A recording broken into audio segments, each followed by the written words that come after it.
सकते हैं आप, या फिर कनेक्ट भी कर सकते हैं अगर केबल है आपके पास तो? केबल है, वो मॉनिटर नहीं है। केबल वेबल तो है। ओह, अच्छा अच्छा। जो मॉनिटर है उसका जो विजुअल जो केबल होता है वो किसी और फॉर्मेट का है, यूएसबी नहीं है।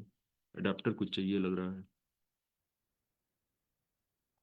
तो मैंने फेसबुक लाइव किया। राजीव जी एक बार चेक करके देखें कि वो हो रहा है क्या। हाँ, नहीं वो संस्कार के पेज पर। अच्छा अच्छा, एक मिनट। रीस्ट्रीम कहाँ? रीस्ट्रीम भी होना चाहिए। जरा 5 मिनट दीजिए मुझे, जरा मैं उसको पुल अप करता हूँ। जी।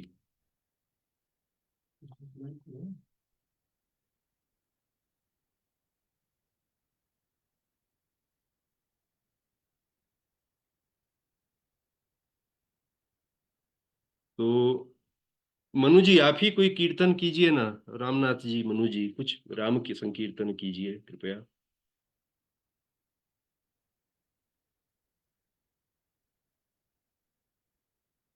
हम्म। या रश्मि जी आप राम रक्षा स्तोत्र पढ़ाती हैं, आप कुछ कहिए।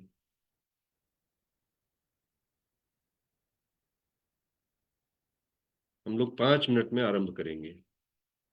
कृपया ये जो जूम की लिंक है अपने मित्रों के साथ शेयर कर लीजिए, अपने ग्रुप्स में, फेसबुक पर, ट्विटर पर।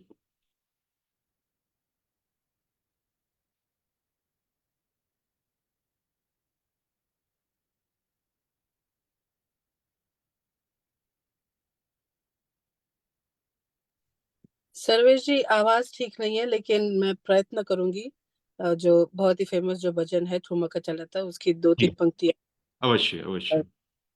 पर आवाज जस्ट इग्नोर द वॉइस। हाँ कृपया। जय श्री राम। ठुमक चलत रामचंद्र, ठुमक चलत रामचंद्र, बाजत पैंजनिया, ठुमक चलत रामचंद्र, बाजत पैंजनिया, ठुमक चलत रामचंद्र, किलकी किलकी उठत धाय, किलकी उठत धाय, गिरत भूमि लट पटाय, गिरत भूमि लट पटाय, धाय मात गोद लेत, धाय मात गोद लेत, दशरथ की रनिया, ठुमक चलत रामचंद्र, बाजत पैंजनिया, ठुमक चलत रामचंद्र। जय श्री राम। जय श्री राम, जय जय श्री राम। जय जय श्री राम। कोई और स्तुति कोई करना चाहता है? हाँ, रामनाथ जी कृपया। आप ताली मत बजाइए, आप कुछ कीर्तन कीजिए। नहीं, मैं बेटी के साथ हूँ, बेटी लेटी हुई है, ओह सो अच्छा। रही है। जी जी, बहुत सुंदर आपने भजन सुनाया तुलसीदास जी का। तो आरंभ करते हैं।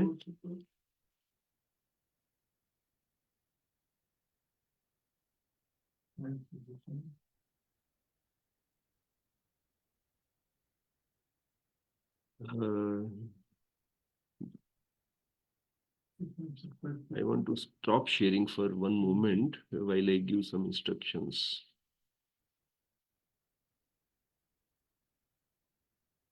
अभी मेरी स्क्रीन आपको दिख रही है या नहीं दिख रही है?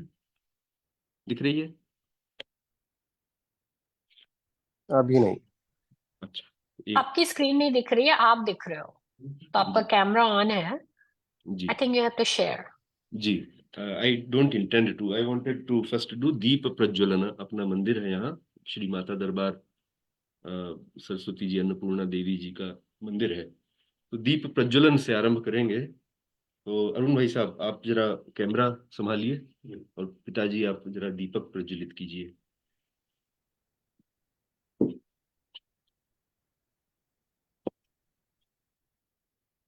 तो यहाँ पे आप आगे आ जाइए, देखते रहिए क्या दिख रहा है।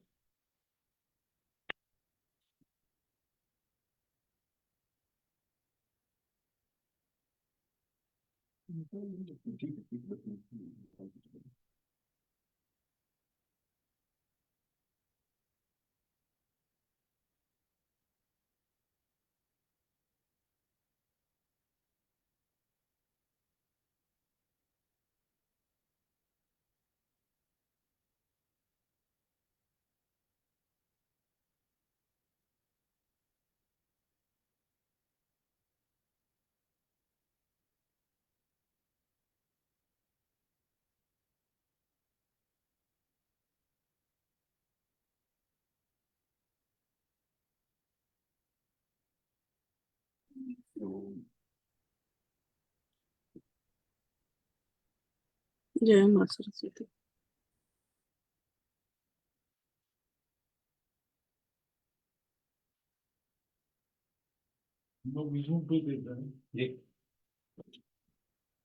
अधिक मुझे कुछ दिखाना नहीं है, ये बातें ही होंगी, तो ऐसी कोई चिंता की। आप आगे आ जाइए, आप सब लोग आगे आ जाइए, आगे आ जाइए। नहीं नहीं, आगे कुर्सियां सब आगे ले आइए, अभी तो कम लोग हैं पास में। आ जाइए, हाँ आ जाइए। चलिए प्रार्थना के साथ आरंभ करेंगे।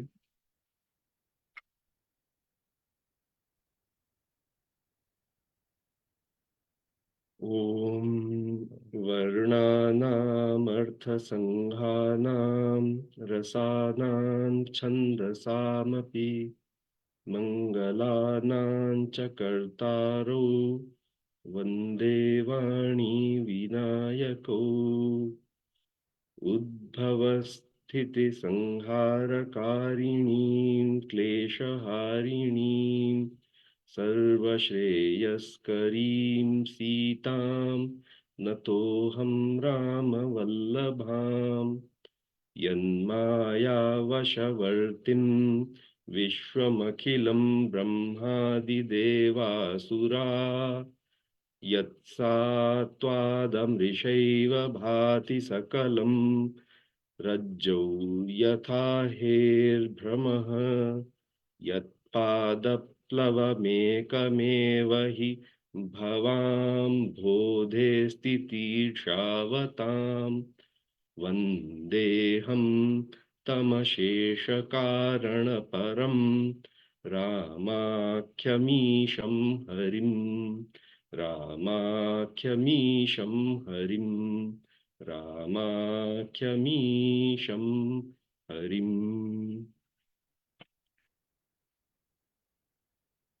नमः सर्वेभ्यः, आप सभी को नमस्कार। और आज की चर्चा में स्वागत है। और जो लोग हमारे सरस्वती सदन ग्रंथालय और श्री माता दरबार मंदिर में व्यक्तिगत रूप से आए हैं और आ रहे हैं, उनका विशेष रूप से स्वागत है। तो आज हम लोग श्री राम जन्मभूमि आंदोलन, इसका इतिहास, इस विषय पर, आंदोलन के इतिहास के विषय पर थोड़ा चर्चा करेंगे। और मुझे ऐसा लगता है कि फेसबुक लाइव किया है तो उसकी बैकग्राउंड से लौट करके आवाज आ रही है। जूम पर मेरी आवाज स्पष्ट है क्या? जी स्पष्ट आ रही है। अच्छा, ये यहाँ पे इको हो रहा है कमरे में। हाँ, बंद कर दिया मैंने। तो राम जन्मभूमि मूवमेंट का एक बहुत माइलस्टोन कह लीजिए, परिणति भी कह सकते हैं, अभी पूरी परिणति नहीं, लगभग परिणति कह सकते हैं, इसी सप्ताह 22 जनवरी को उद्घाटन के साथ हुआ है। नमस्ते। तो उस विषय में थोड़ी हम लोग चर्चा करेंगे. I will speak little bit in English, little bit in Hindi. Okay? But even Hindi, I think most will understand. If you do not follow me in Hindi, please speak up. We are a small group here, both in person and online. So I will keep switching between Hindi and English. Now, I have had very great fortune of living for 6 years at this place called Gonda. And I come from a background, our jati is called Sariyu Parins. Our jati itself is called Sariyu Pari. Those who are across the Sariyu. And that's for a reason, because we are across the Sariyu from the reference of Ayodhya. So what you see there, बंद कर दीजिए, आवश्यकता नहीं है ऐसा कुछ screen पे मैं दिखाऊंगा नहीं, अब बंद कर दीजिए. ये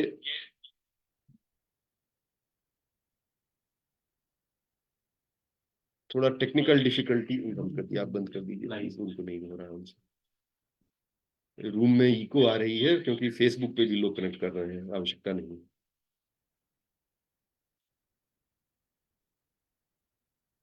तो क्षमा करें, रूम में आप लोगों को स्क्रीन नहीं दिख रही है, ऑनलाइन वालों को दिख रही है. पर मैं ऐसी कोई कठिन बात नहीं बता रहा हूं जो आप ना समझ सकें. बिना ऑडियो के अगर आप फेसबुक पे अपने पेज पे जा सकें बिना ऑडियो के, तो आप सब देख पाएंगे. हाँ, जैसे भाई साहब ने कर लिया, जूम पर भी हैं, लेकिन फेसबुक पर अपने संस्कार के पेज पर चले जाएं, ऑडियो न कनेक्ट करें. तो आप राम जन्मभूमि, वो पर्पल कलर में देख रहे हैं, वो राम जन्मभूमि है. सरयू के इस पार वो अयोध्या नगर है, और सरयू के उस पार जो नगर है उसको कहते हैं गोंडा. शेयर नहीं कर रहा है, मैं शेयर नहीं कर रहा हूँ,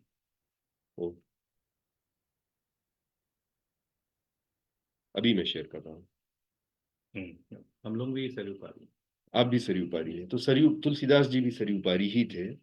सरयू पारी एक कम्युनिटी है, तो उनका नाम इस नदी से आया, मूल पॉइंट ये था, और हम लोग उस कम्युनिटी से हैं. तो आप उस मैप में, you can see that in the map, that's the map of Ayodhya. You see on the right corner, map of Uttar Pradesh. Ayodhya is towards northeast of Uttar Pradesh, on the banks of Saryu. And other side of Saryu is Gonda, where I lived between 1986 and 1992.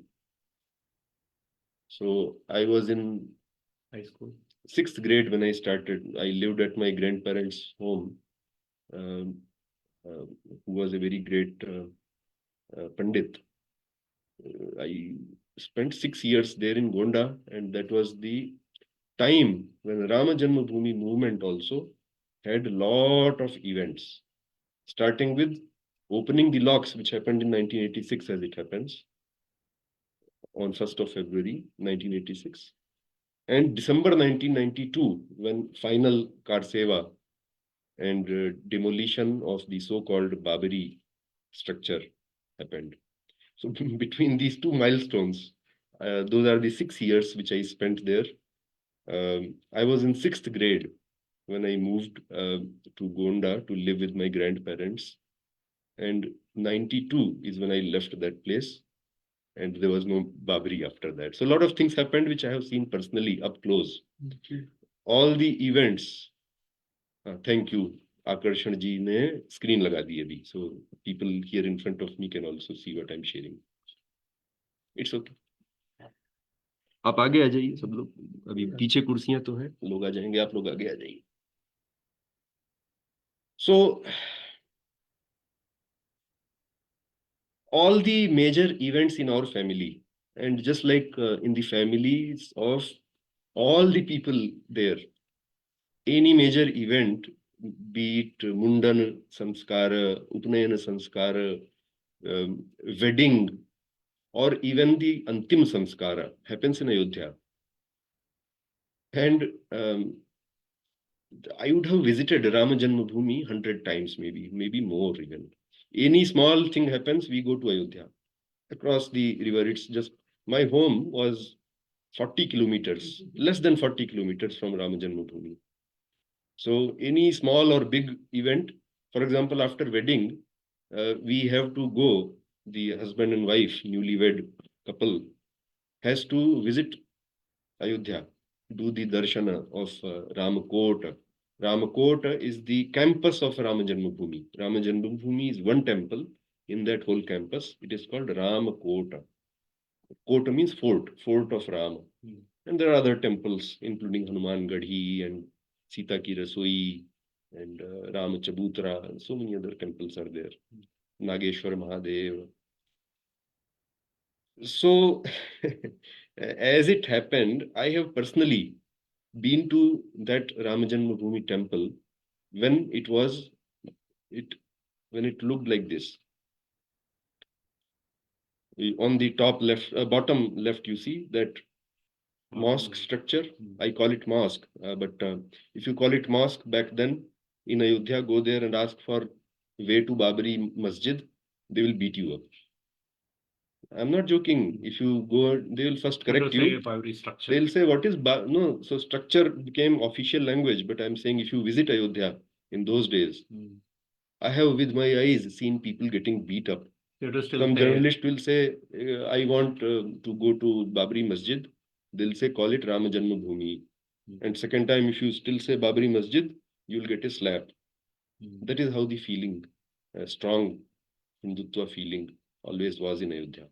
So I have visited that place when it looked like what you see on the left bottom. And then you could not go inside. So you see that big gate kind of structure, right? Mihrab or whatever you call in the mosque, right? You could not enter that gate. Inside, Bhagwan is there. There is an iron gate. From behind the iron gate, you have to see Bhagwan. From a distance.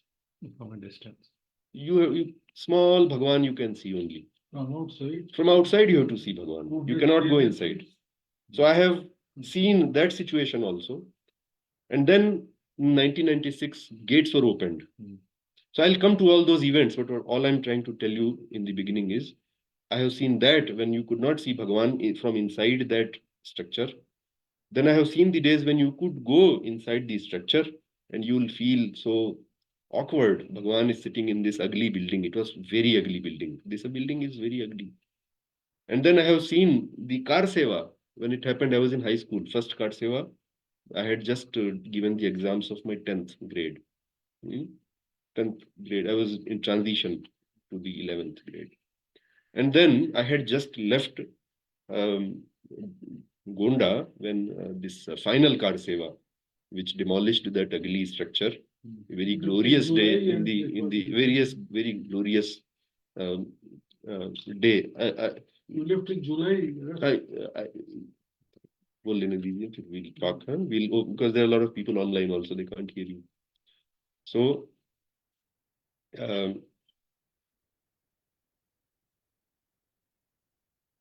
but get the feeling of what for centuries Hindus would have felt. You have to transport yourself to, say, 100 years back. Go 100 years back. 100 years back, British era. In the British era, just to imagine the feeling of Hindus when they visited that place. See, in Ayodhya, millions of Hindus every year in the Kartik month in the early winters, they go for something called Panchakoshi Yatra or Parikrama. Panchakoshi, and millions, not overstating it, millions of Hindus, they go for something called Panchakoshi Parikrama. Panchakoshi, Kosh means Kosa. Panchakoshi also it is. 5 kos. 1 kos is roughly 3 kilometers. And 3 kilometers, about 16 kilometer circumference of all the important tirthas. They start at Ganesh Ji's temple. They end finally very nearby, which is Rama Janma Bhumi, Ramakot. They finally reach Ramakot and do the Namaskar. Then a bigger Parikrama, which also starts at the same location and ends at the same location, but it is bigger. It was 14 Koshi, Chaturdash Koshi Parikrama, which is 14 times 3 kilometers. And then Chaurasi Koshi, which is even bigger, which only very devout Hindus, especially sadhus and sannyasis, undertake. They start there and they finish there. That's actually very big, almost 250 kilometer circumference. But imagine in that city of Ayodhya, where they finished that parikrama, which takes a lot of effort, they stand in front of this ugly building. Look at the building on the right, by the way. That is how Babri Masjid, so-called, used to look in 1910. Very well maintained, by the way. This picture is from British Museum by a British officer in 1910s. So from there, in 1910s, it reached this shape, what you see on the bottom left. And there is this big things that happened between that time and between 1800s, actually 1858 to 1940s. That difference you see is Purusharth of Hindus. It was so well maintained, masjid, you see on the right hand side. Yeah. From there it reached here, and from there it disappeared in our own time. That journey people should know. So that's the we can talk general history of the temple, but I don't intend to do that. I think people are aware what is the history of Rama Janma Bhumi itself. People know. What I want to focus on is two things. Number one, history of the movement. And number two, remembering the forgotten heroes. We all, it's a natural human tendency. We remember people of our own time. Everybody will forever now remember Shri Modi ji. But there have been so many sacrifices of known and unknown heroes, Hindus. Today I want to remember them also. Sometimes, again, it's a difficult story, and especially to compress everything in 1 hour is very difficult. Particularly because of two reasons. Number one, this story has so many aspects. There is political battle, which we are generally aware of. There is legal battle, we are somewhat aware of, but nuances many people do not know. And then there is social and grassroots movement, local movement, which very few people know about.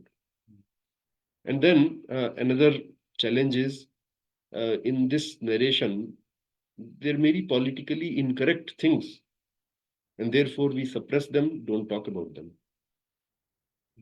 But wherever there is politics, there has to be unbiased evaluation of things. Okay? So with those two purposes that I mentioned before, history of movement and remembering the forgotten heroes. So we, of course, know that the first court case in the official records happened right after the first revolution, the Indian independence revolution in 1857. Right immediately after 1857, of course, once the revolution died down, स्वतंत्रता संग्राम समाप्त हो गया. Awadh state, which till then was ruled by Nawabs of Lucknow, Begum Hazrat Mahal and all these people, they fought against British. British won ultimately, and in 1958, British became owners of Ayodhya.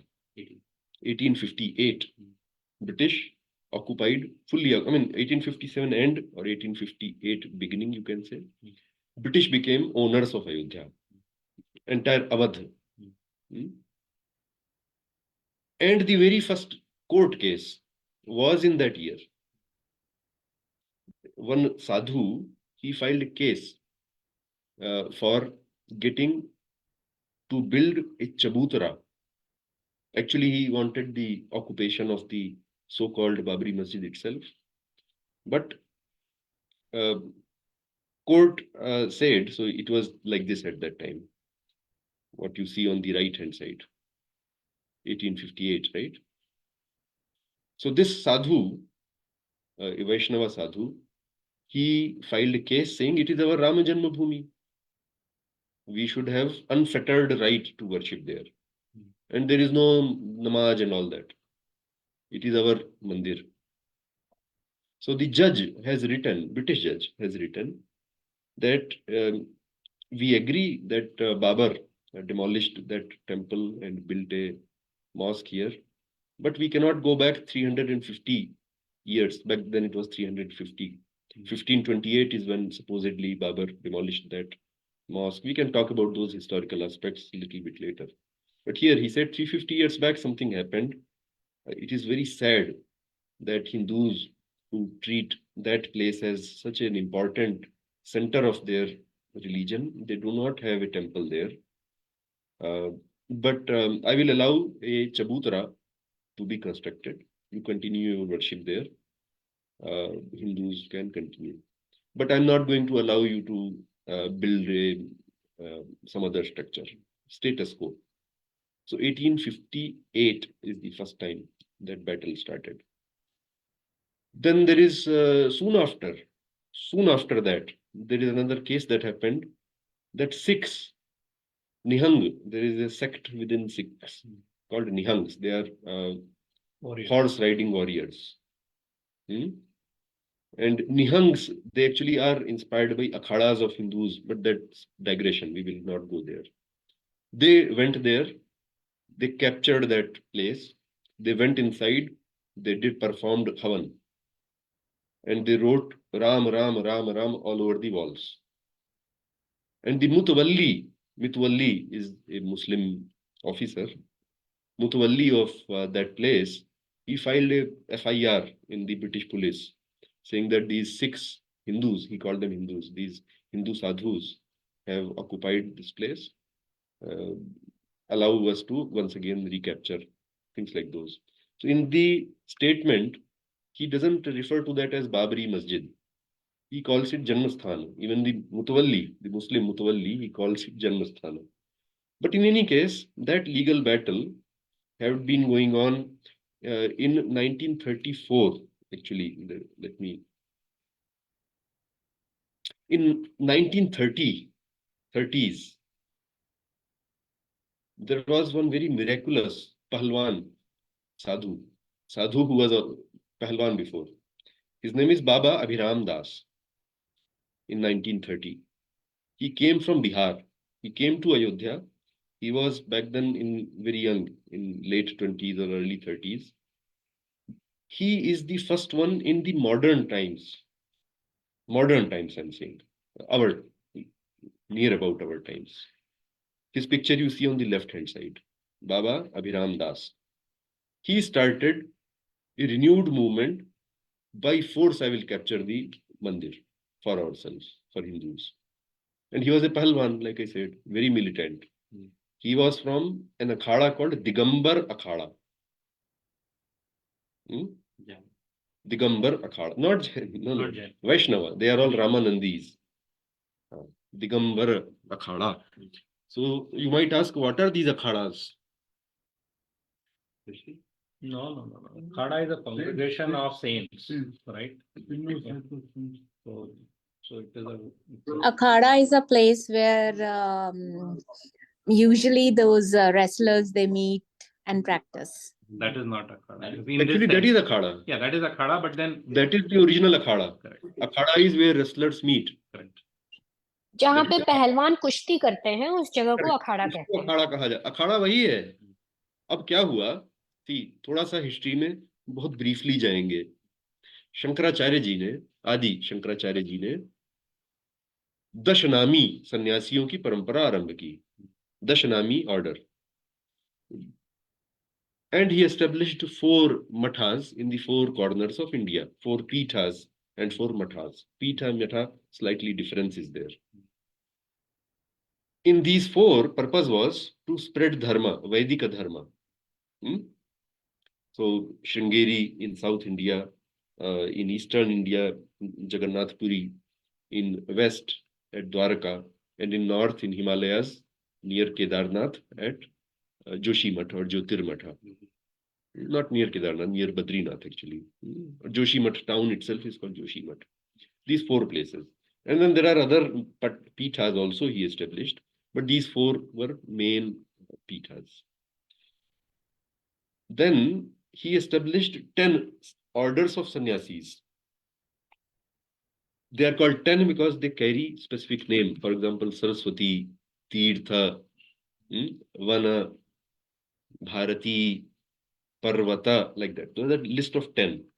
So he organized sannyasis in 10 different lines. These 10 were affiliated to these 4 pithas that I mentioned. Good so far? Their purpose is to spread dharma. Now, one thing unique happened only in North India. It did not happen in South. Because of the very unique historical reasons when Muslims started attacking, to protect the temples, to protect the pilgrims who are going to tirthas, especially melas like Kumbh Mela, Pushkar Mela, etc. Muslims used to loot them, attack them. There are a lot of historical records. So these sannyasis, they became militant. They picked up arms. They developed the discipline of bodybuilding as well. Like Shaolin monks. Yes, Shaolin monks, you can say, you can compare. Yes. So they started picking up arms and actually fighting. And in down up to the British times. So, for example, Bankim Chandra's novel Anand Matha. Bankim Chandra wrote Anand Matha, from which Vande Mataram song comes. Anand Matha, and Anand is one of the akhadas. There is an akhada called Anand Akhada. It's in reality. So there are 7 such akhadas which were developed by the Dashanamis. All are in North India. You might have heard Juna Akhada. Now they have Kinnar Akhada. Oh, that's a new one added. But Juna Akhada you have heard. In fact, these sannyasins who were martyred in Maharashtra some time back, which place? They were killed. Palghar sannyasis. They were militant members of Dashanami Juna Akhada. Same Juna Akhada. So this was started by the Shankara's Parampara sometime in the Middle Ages. But the same tradition was also picked up by other sampradayas also. For example, Ramanandis. Ramanandacharya, it is said that he brought bhakti from south to North India. There is a saying in Vaishnava texts, Bhakti Upaji Dravidi Laye Ramanand Kabira Tahi Prakasiya Sat Dweep Nav Khand. That Ramanand, so bhakti originated in Dravida in Tamil Nadu, original bhakti movement. It was brought to North India by a saint called Ramananda. This Ramananda, he started one of the largest followers of Sampradaya in our time. One of the largest would be Ramananda Sampradaya. They developed their own akhadas as well. They had to fight so many battles to protect temples. Right.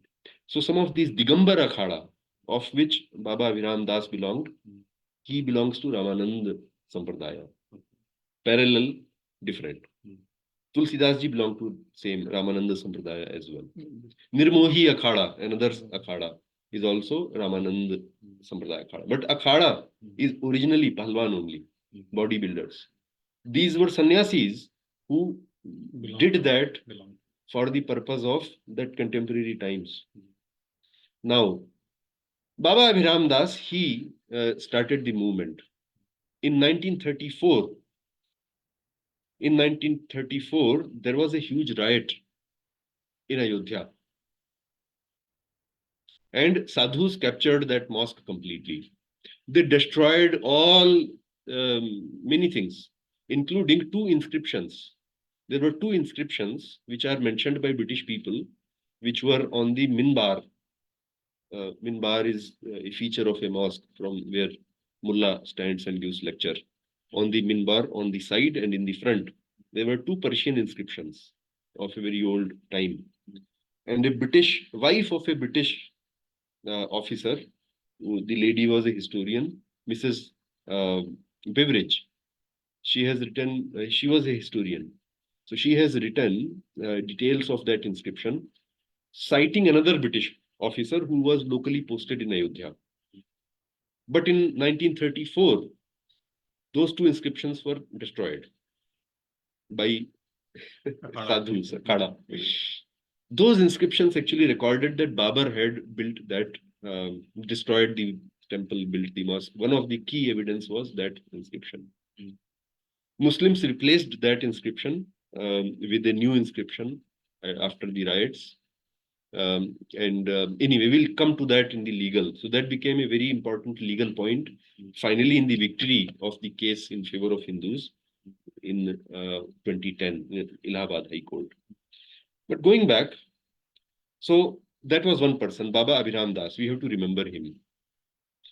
Another very important person is Thakur Guru Dutt Singh. Thakur Guru Dutt Singh was a PCS officer. So there is IAS, you know, Indian Administrative Services, and there is Provincial Civil Services. So they become Tahsildar and state government people. State government's officer thing. So in 1930, at the same time, this person, that time a very young man, he, I think, was from Allahabad.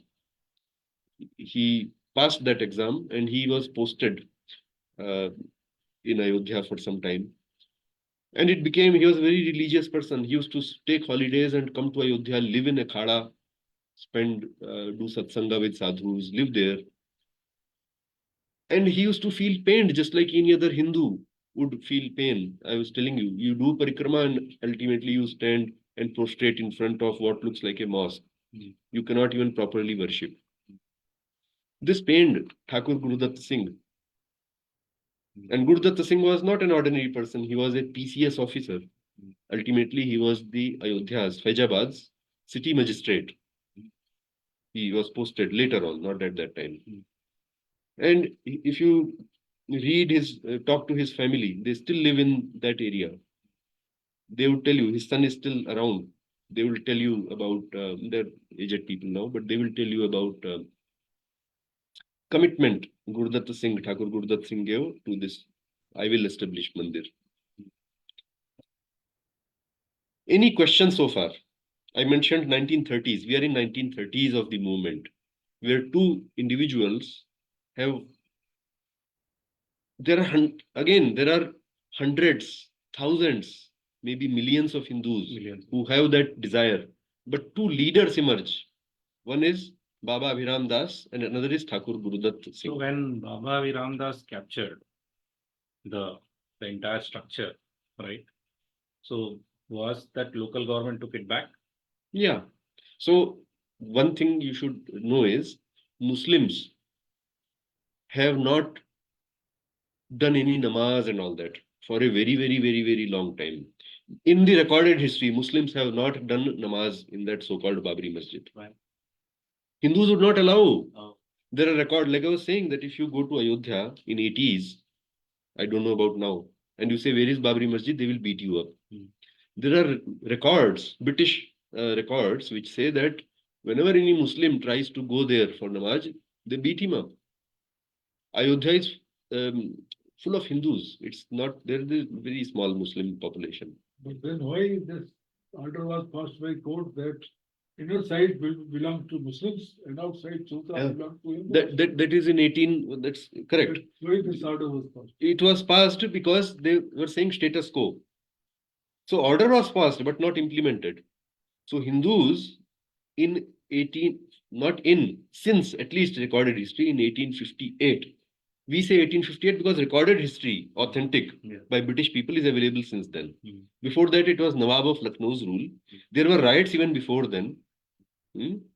Hanuman Gadhi, for example, Nawab ordered a new mosque to be built next to Hanuman Gadhi. Hanuman Gadhi is hardly 1 kilometer from Ram Janma Bhumi. Hindus did not allow a brick to be laid there. Hindus are very strong. So order was passed by British that let inside the mosque something be there, but perhaps a Mutawalli or 1 or 2 Muslim may go there, do Ajan and all, only on Friday, Jummah. But ordinary, ordinary Muslims, Hindus would not let them go near that structure. And number 2, since the police, British police said that Hindus can worship outside that mosque area, they constructed what is called Chabutra, Ram Chabutra. They didn't, actually, I should take that back. They did not construct Ram Chabutra at that time. It existed. Why? Because Guru Gobind Singh and his father, Guru Tegh Bahadur Dev Ji, they both visited Ayodhya. In fact, Guru Nanak also visited Ayodhya. But in Guru Tegh Bahadur Ji and Guru Gobind Singh Ji's written records, Guru Gobind Singh says, "I worshipped at Ram Chabutra, Janmasthan Chabutra." So where would he have worshipped in Guru Gobind Singh Ji's time? So Chabutra existed, this shrine existed, and which is why Nihangs attacked later, which is why all the Vaishnava and all different akhadas, not just Ramanandis, all akhadas, they would keep on attacking, getting it back, and not letting any Muslim go. There are records, like I was saying, that they will throw stones at Muslims on the way to this place. So Muslims give up that, okay, who cares, it's okay. That was the situation. In 1930s, Baba Abhiram Das and Thakur Gurudutt Singh is only leaders of that renewed, I would say, movement to capture it and take it back. Then what happened? I mentioned the riot of 1934 when those 2 Farsi inscriptions got destroyed and forever lost. Fortunately, Archaeological Survey of India under British time had taken a picture. Not picture. For inscriptions, there is a technique. I forget the name of the technique, but they take a cloth, something like that. They take a cloth, a special type of cloth. They take almost like a carbon copy. They place it next to the inscription and rub it, and imprint of that inscription comes on the cloth. We have that cloth. Number 2, Mrs. Beveridge, she records the actual inscription as well before this 1934 thing happened. So we have that record, and which became a very important point that went into defeating the Muslim case. But coming back, then what happened? India got independence in 1947.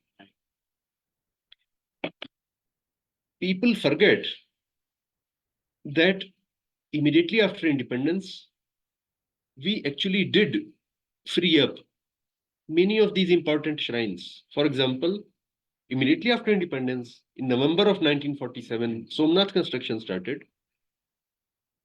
But fine print, not immediately after independence, but after the accession of Junagadh.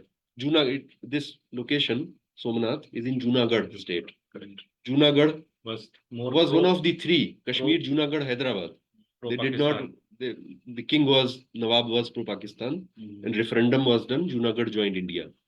Within a month of Junagadh joining India, within a month, underline that, construction started. And I give you another example, very important example, which less people know about.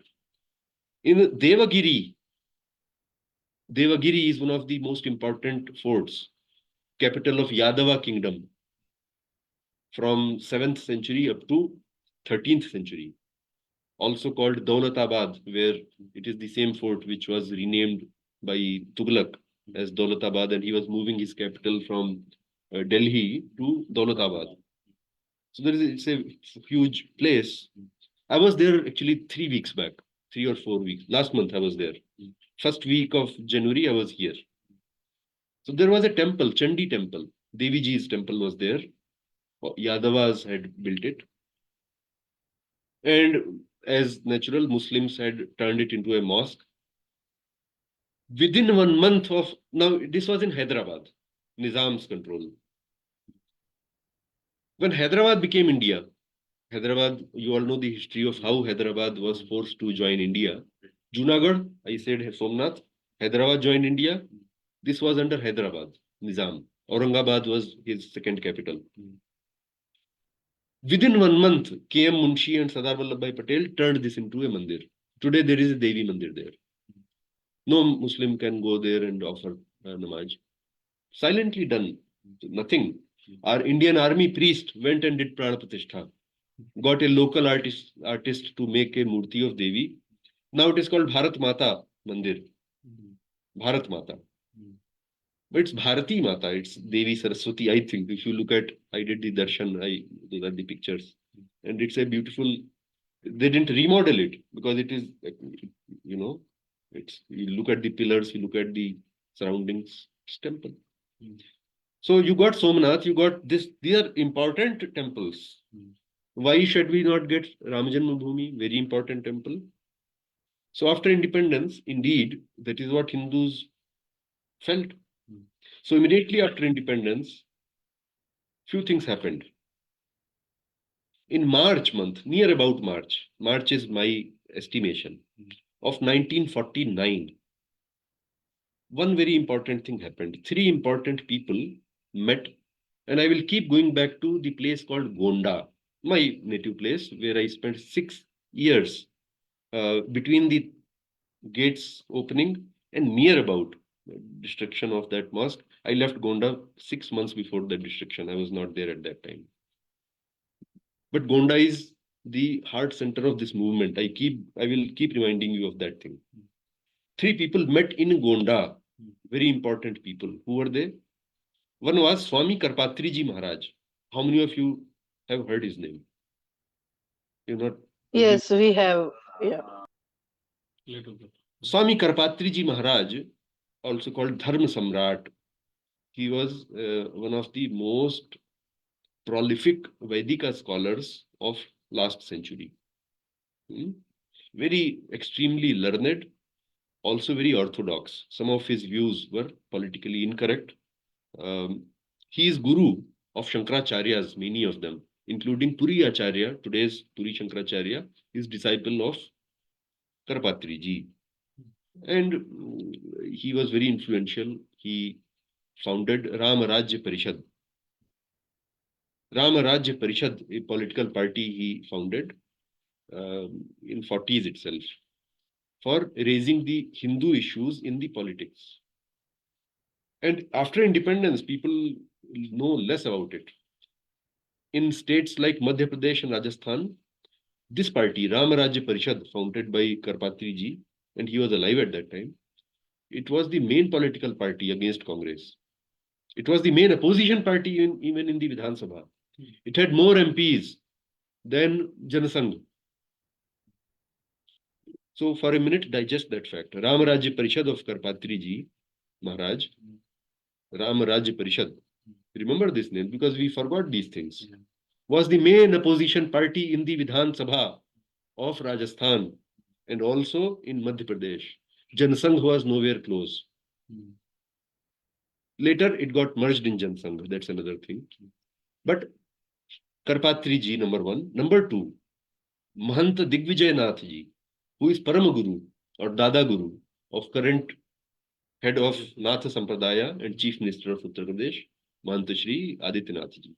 So Mahant Shri Digvijay Nath ji was Guru of Adityanath ji. He was head of all the Nath Sampradaya, another militant Sampradaya, just like Ramanandis, just like Dashanamis, of which Karpatriji also belongs. So Digvijay Nath ji, Karpatriji, they both went and met the most wealthy and powerful king of the region, king of Balarampur. Balarampur is a riyasat in Gonda. Back then Gonda, now Balarampur is a different district. Last 10-12 years back, it became a new district. But Gonda was the largest district of Uttar Pradesh until 20 years back. And the biggest, not just in Gonda, but in entire Uttar Pradesh, biggest riyasat was Balarampur. Richest and biggest, wealthiest, most powerful. It had its own army. and so on. So the king of Balrampur, Maharaja Pateshwari Prasad Singh, his name should be taken with a lot of respect. He had donated so much for Hindu causes, including construction of Banaras Hindu University. The entire boundary wall of BHU is by his donation. But anyways, they both went and met the king, saying that we have to do this. Now the problem was the Muslims, Balrampur and Gonda and Faizabad, the Muslim population is much.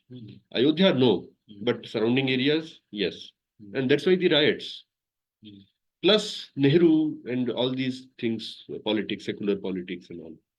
So they thought of a few steps. District magistrate of Gonda was a person whose name is K.K. Nair. No, Gonda. I'm still not in that stage. There is a person called Karunakaran Nair or K.K. Nair. He was district magistrate of Gonda. Wait. Gonda.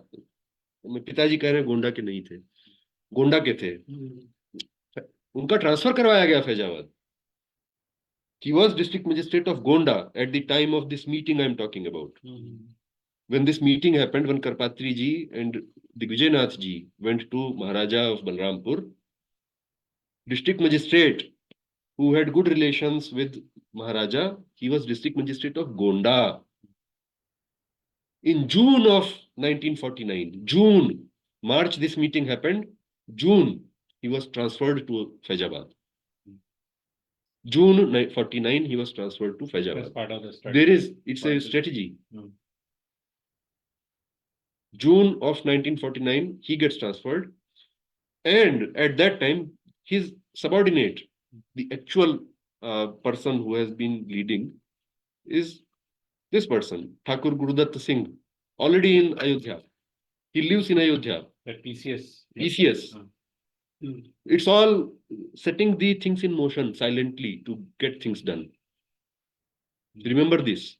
So three sannyasis names have come so far, and one political leader you can say, To PCS. and two administrative officers so far in the movement. Who are the sannyasis? Three sannyasis I named. One is Baba Abhiram Das of Ramanandi Sampradaya. One is Mahant Digvijaynath ji of Nath Sampradaya.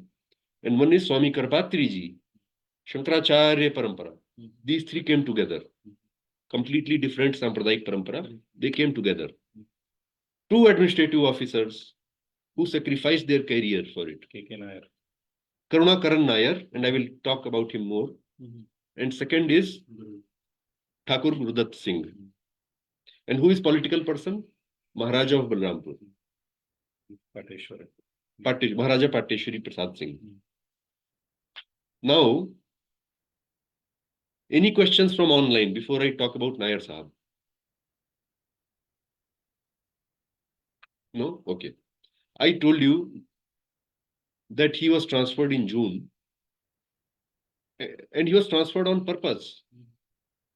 Maharaja probably, we can make some conjectures. Maharaja was a powerful person, and he was a Congress and Hindu Mahasabha, both good contacts he had. Chief Minister of Uttar Pradesh, interim, yet official constitution had not been done. But Govind Ballabh Pant was the biggest UP leader. Very Hindutvavadi person.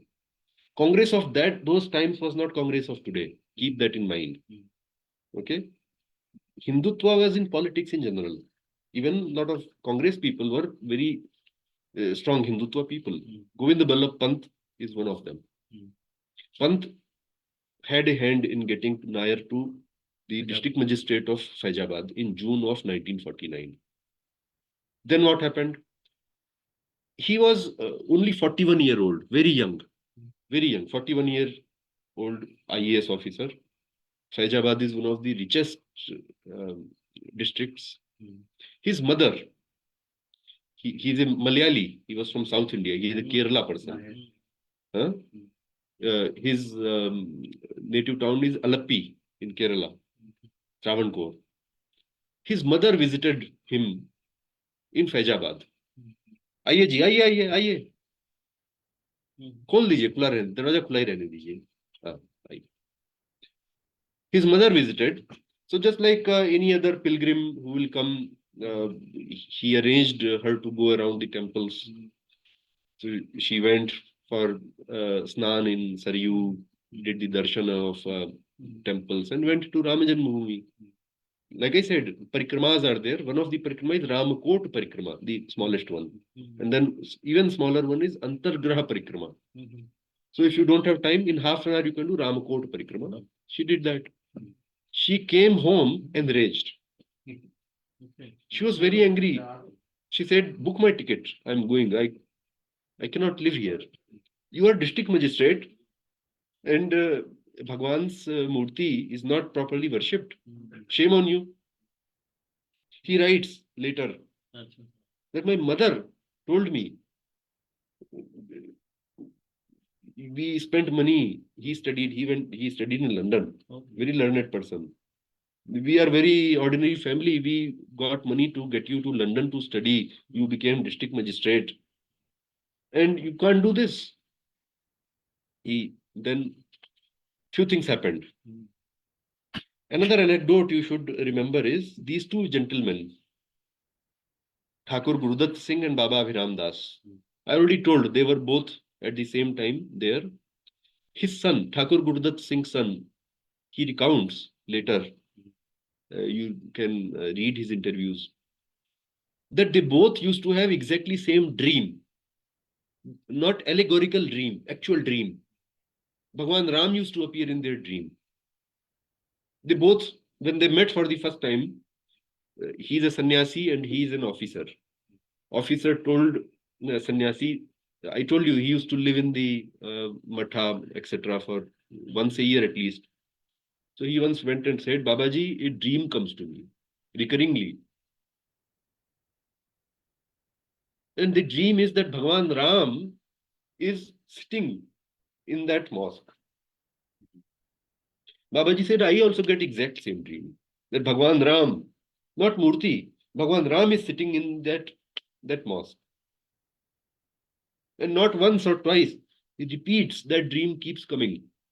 So when in 1949, these things came together, Nair came to Faizabad, Nair met Gurudat Singh and Abhiram Das. They said, let that dream become real now. Let that dream of Bhagwan Ram being inside that building become real, and that is what happened. They got a muhurta. This is the original Ram Lala. This murti you see, this vigraha, is Ram Lala that appeared. They insisted we didn't place it there. It has appeared. We only made it possible. But this is a murti which appeared. On the midnight, actually past midnight, at 3 a.m. in the morning of, date had changed, the night between December 22nd and December 23rd. And detailed planning was done. Baba Digvijay Nath Ji, Mahant Ji, himself was there in Ayodhya that night. With, now Nathas, they are the most fierce warriors. People, they, fear. Even police would not engage them. He came with a troop of his own sannyasis. Abhiram Das Ji himself, a Pahalwan, he had his troops. And police was under control of these two officers. The guards were both Hindus and Muslims, guards of the mosque. I'm calling it mosque just for, convenience. Later, even the Muslim guard, whose duty was at that time at 3 a.m., it was a Muslim guard's duty. He gave a statement in the morning that I did not see anybody entering. Suddenly I saw light. There was light. And I saw few sannyasis. They then came. When light appeared, I saw Bhagwan Ram's, this Ram Lala there in a cradle. And sannyasis suddenly appeared. Who are these sannyasis? These were Baba Abhiram Das and Digvijay Nath Ji's troops. And they were singing bhajans, Bhai Prakat Kripala, Deen Dayala, Kaushalya Hitkari, Harshita Mahatari, etc. And that's it. It became Hindu overnight. It was always Hindu, but now Bhagwan appeared there. Temple is where Bhagwan is. Until then, you can claim, but Bhagwan appeared on that day. And then next day onwards, Hindus started flocking. Then what happened? More politics. See, this fight will always have three different dimensions. Individual, social, from the grassroots actors, like the people we spoke about, political angle and legal angle. So they are intermixed and we need to talk about them. Pandit Nehru immediately sent a telegram and called up Govind Ballabh Pant, who was then Chief Minister of Uttar Pradesh. Who was the Home Minister? Police came under Home Minister. Who was the Home Minister of Uttar Pradesh? Lal Bahadur Shastri, who later became the Prime Minister. He was the Home Minister of Uttar Pradesh. And both Nair and police officer, they reported under him.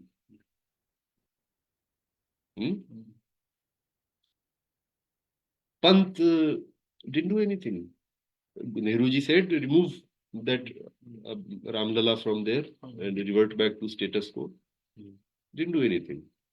Then he corresponded with Shastriji. Shastriji said, I can't do anything, I'm helpless. They passed the resolution, something we'll do. But Nair was given a free hand. Then Nehru started, IAS, they are given to a state, but they ultimately have their central government employees. PCS are local employees, state government employees, but IAS is Indian Administrative Service. So UPSC appoints them, and then they have a central body. Nehru's PMO initiated inquiry against Nair and Singh both. Gurudatta Singh and Karunakaran Nair. Dereliction of duty. But by the time they resigned, they both resigned. They didn't go through that inquiry. They say, we resigned from PCS, we resigned from IAS. And we had important leaders like Charan Singh. Charan Singh was in Congress at that time and very extremely Hindutva person. More Hindutva than our contemporary BJP people, I have no hesitation to say. He went in 1948, met Sardar Vallabhbhai Patel in Delhi, took an appointment. He was Home Minister. He thought Charan Singh has come to meet me for some Congress politics. He is a junior, very junior guy.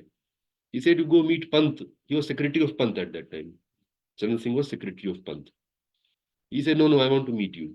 So Patel gave him 15 minutes, maybe some Congress politics. Charan Singh went with 10 or 15 MLAs, Congress MLAs from Uttar Pradesh. He said, I have come not to talk about Congress politics. I have three things I want to tell you. Number one, UP police and army in general should be freed from Muslims. There are too many Muslims who during the partition riots have helped Muslim League. So you need to do something, and very exclusive kind of things, other things which I don't get what to. But here at this time in Congress in Uttar Pradesh, GB Pant, Shastri, Charan Singh, these kind of people are there. So nothing happened to Ram Lala. Ram Lala Virajman continued to be Virajman at that place. Then legal battle started. I mean, legal battle was going on since 1858, many cases, small, big. But 1950s, these became high profile.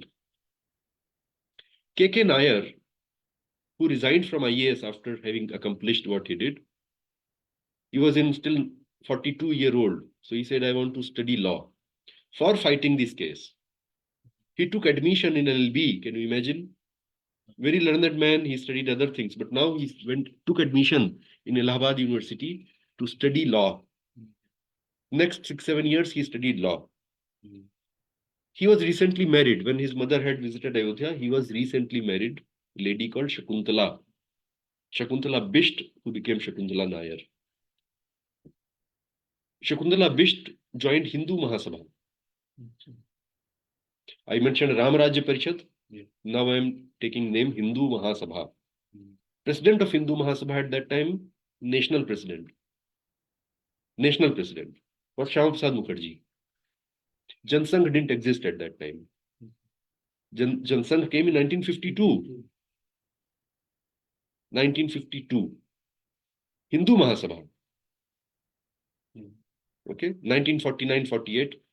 Actually, I should correct something. After Gandhi murder, split in Hindu Mahasabha started. But still, they were all, group was Hindu Mahasabha. After Shyama Prasad Mukherjee left Hindu Mahasabha, the president became Mahant Digvijaynath, international president. He was also MP. He was MP. He used to go on horse in parliament. He was MP. He before he became sannyasi, he was a Kshatriya from Rajasthan. Mostly. He was from Jodhpur, I believe. Then his disciple and guru of current Mahantji, Mahant Avaidyanath, he also was MP for many times from Hindu Mahasabha ticket. He was not BJP, do not confuse. He joined BJP 1989 or 91, I think 91. Until then, they were not Jansangh, they were not BJP. And these nuances you should understand, political nuances. The wife, Shakuntala Nair, she contested Lok Sabha election in 1952. First Lok Sabha election happened in 1952. She contested. From where? Anybody? Faizabad. No. Faizabad. Close, but not Faizabad. I keep saying Gonda. I go back to Gonda. Why do you? If I ask which place, you can keep telling where. Gonda. Okay, Gonda. So I keep saying because I lived for 6 years in Gonda. During that time when I saw movement, so even things which happened before have connection with Gonda. I told you the meeting of those 3 important people who planned everything was Gonda. DM of Gonda was Nair, who was transferred with some conspiracy, some plan to Faizabad. He sent his wife. Mahantji himself campaigned for Shakuntala Nair and she won with record votes, defeating the king of, small king of Gonda. But Gonda had 3 Lok Sabha seats at that time. One was Balarampur, one was Kaisarganj, one was Gonda. She contested Kaisarganj Lok Sabha seat. Today Kaisarganj is, it went to Bahraich district, but MP is Brijbhushan Sharan Singh, notorious or famous, whatever you call, famous for some and notorious for some.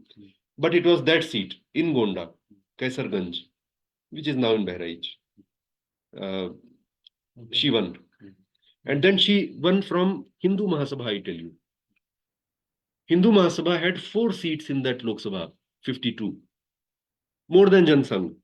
Jansangh had how many? Jansangh bana tha. 52 they contested. 52 election में बन गया था. Mukherjee himself contested. 51 में बन गया था Jansangh. More than Jansangh. Remember this. More than Jansangh. And then Hindu Mahasabha. Second seat was also from Prajapati Parishad. Ram Rajya Parishad. Dograji. Ram Rajya Parishad. Jammu. I will come to him also. Dograji also I will come to. Dograji and see, the Jansangh candidates, if you see, I don't want to digress too much. They were VIPs. They won on their own base. Who knew Shakuntala Nair? So on whose base she won? By popular sentiment she won. Dograji, the father of Karan Singh, he was another candidate. He won there, but that was Jansangh, I think. Jansangh candidate. But here I am coming back. So she won from Gonda, Kaisarganj Lok Sabha constituency. And 3 times she was MP. And then Hindu Mahasabha people, like I said, went to Jansangh. And Ram Rajya Parishad also went to Jansangh. So she also joined Jansangh. And twice she was MP from Jansangh also. Okay. And then at that time, imagine the wife is MP and husband is studying law. He is a student. He resigned from IAS. He became student, studied law. For what? For contesting this battle in the court. Imagine the dedication. And then what did Gurdat Singh do? Gurdat Singh became activist. He moved to Ayodhya. I said he was from Allahabad, lived in Ayodhya, continued. And he created, along with two other people who I will now mention, something called Shri Ram Janma Bhumi Samiti. So like we have, after Vishwa Hindu Parishad came into being, we have Ram Janma Bhumi Nyas, right? That is the umbrella body for this. That time, they created something called Ram Janma Bhumi Seva Samiti, whose prime mover, not position holder, but by blessings of Karpatri ji. Karpatri ji said, don't do this politics directly, Hindu Mahasabha and all that. Or Ram Rajya Parishad also is party, right? That is electoral things. Here, let sadhus and ordinary people be the leader of the movement. So two new people come into picture now. One is called Gopal Singh Visharad, and other is Ramachandra Paramhans. Ramachandra Paramhans was a sadhu from Ayodhya of another, he is Nirmohi Akhada actually. So earlier I mentioned Digambar Akhada, now Nirmohi Akhada. He was from, I think, Nirmohi Akhada. Not I think, he was from Nirmohi Akhada. And another important person, Gopal Singh Visharad. He originally belonged to where? Which place he could belong to? Gonda. Gopal Singh Visharad, his house, ancestral house, is not even 2 kilometers from my grandparents' place. His son, a retired bank officer, my father, who is also a retired bank officer, might know him, I don't know. Rajendra Singh ji, SBI branch manager of Gonda. So anyway, he moved to Ayodhya. Both of them, they actively, and he was president of Hindu Mahasabha, district president. And he was the one who first case who filed in the court. Yeah. I think in 1951. No, in 1950, December Murtis are placed. Within 20 days, he lodges a case saying that Hindus should have unfettered right to worship there. And he was the first litigant, you can say. Okay. And Ramachandra Paramhans ji, he lived a very, very long life. And he saw many events even in 80s. Up to recently, he passed away recently. Passed away recently. Kar Seva and all that, he was the main leader. And then Karpatri ji's line also continued up to now in this movement. Remember that. It is very extremely unfortunate that we give them bad name now. Shankaracharyas have been bad-mouthed very badly by Hindus in last 1-2 weeks itself. But always remember, Karpatri ji, whose student, whose disciple is the Shankaracharya of Puri today, he had, and his lineage had, very, very important role throughout in the movement. So I'll come further. How are we doing on time? So, okay, so one thing, I had promised samosas and chai for 6 or 5 of you who are here. And for online people, you can bring your own samosa, bring your own chai. I got other sort. Okay, so okay, so we'll brew tea in few minutes. All right. Fast forward to 80s now. So this battle, legal battle started, continued. Okay. 80s. Remember, 56. Again, I can go into nitty-gritties also. 1956, for the first time, full-fledged title suit was filed. Title suit means it is our property. You evict everybody else. Up to 1956, Hindus were fighting for right to worship that at that place. In 1956, same Visharad ji and another sannyasi filed a suit in Faizabad court. This place belongs to Hindus. Nobody else should be here, and we will build a grand temple. Give us that land. This case was filed in 1956. By the way, when the Ram Lala appeared, what was the Muslim reaction? Any guess? What did Muslims do? In 1949, 22nd December, when Ram Lala appeared, Muslims did not do anything. Huh? Right?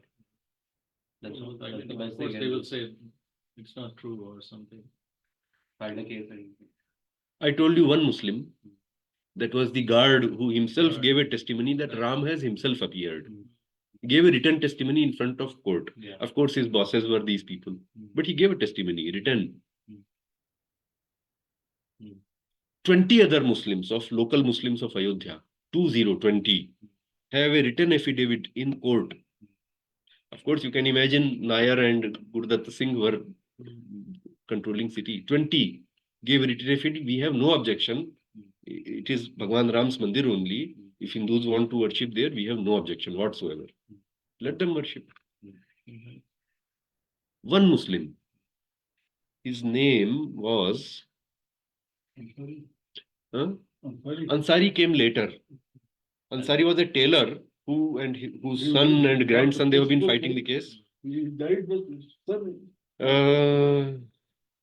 I am forgetting the name, but आजकल अब्दुल पंचरवाला बोलते हैं ना, he was not पंचरवाला but very close. He was tin का बक्सा बनाता था वो, tin का जो कनस्तर होता है ना, कनस्तर की दुकान थी उसकी. In 1949, he was the one Muslim, only Muslim, who lodged an FIR that this thing has happened and they have captured and things like those. And within 6 months, he was sent off to Pakistan. In 1950, whole family packed off to Pakistan, disappeared. Wow. Where they are now and his descendants, nobody knows. He was one Muslim, and his name I knew. For these, you need to. Unfortunate thing is, we, in celebrating this great moment, forget those little events, texture of time. Remember, one litigant only who came forward, he went for Pakistan, never appeared again. And then 20 these Muslims of Ayodhya, Gurdatta Singh personally coached them, most likely. But they have written testimony that we have no objection to Hindus taking this place, worshipping Bhagwan there. Very flowery language even. Guard, who was a Muslim, he said Bhagwan appeared himself. Gurdat Singh was city magistrate of Ayodhya, and district magistrate of entire Faizabad was Nayar. Under them, all this happened. So 56. Now, it's very important, very small but very important legal point. In 1956, Hindus filed a title suit. Title suit means this belongs to us.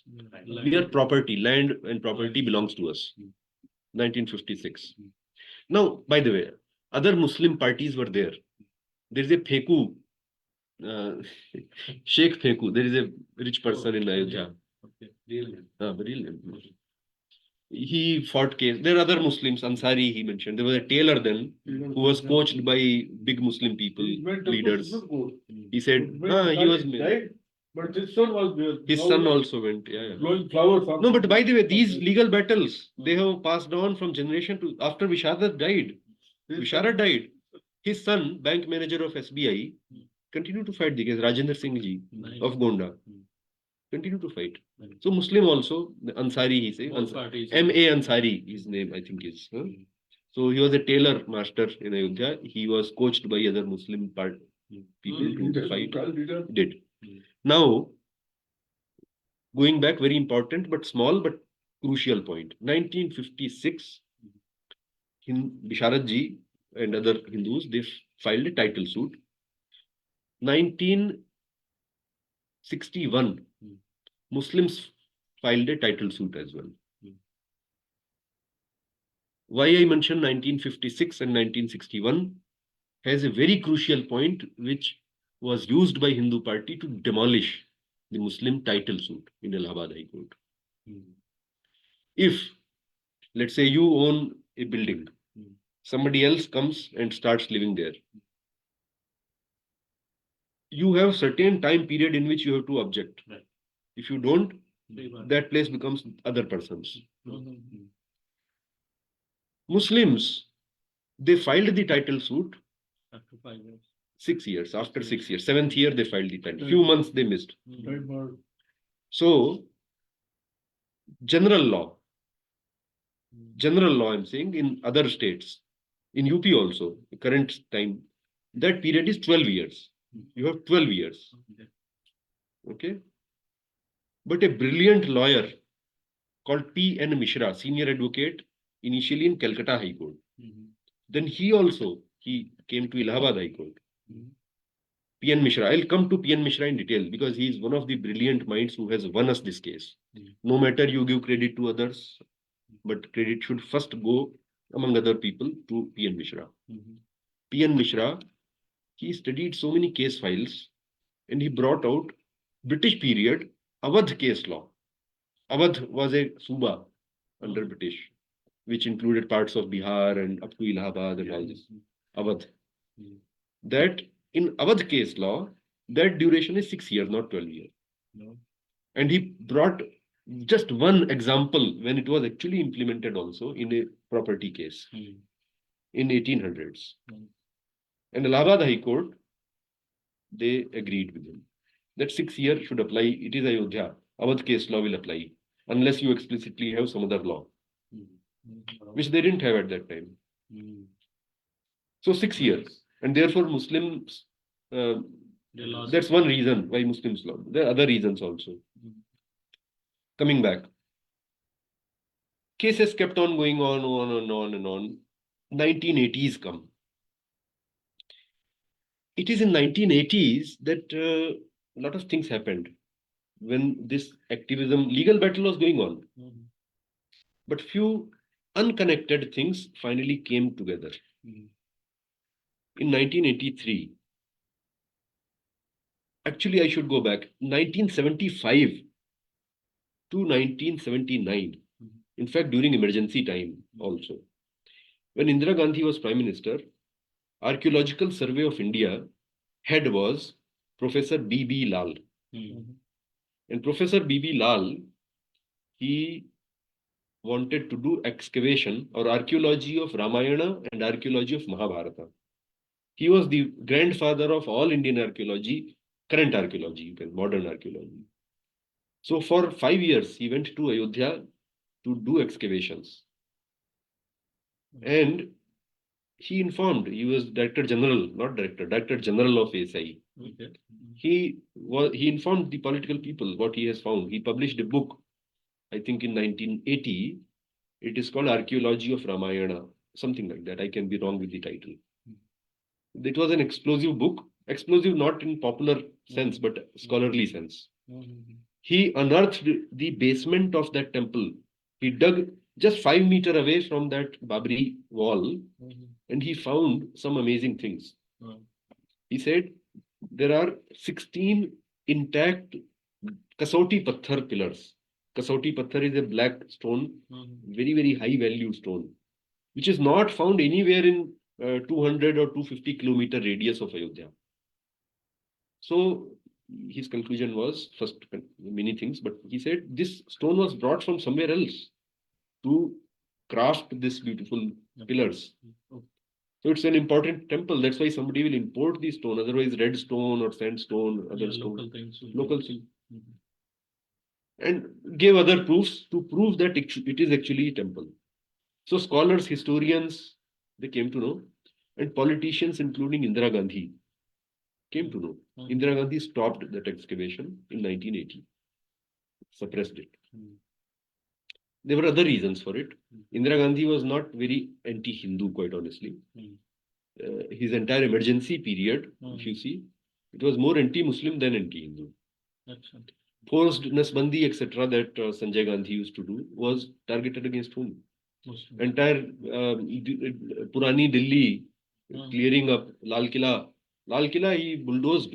Jagmohan, who later joined BJP, was Delhi commissioner, right?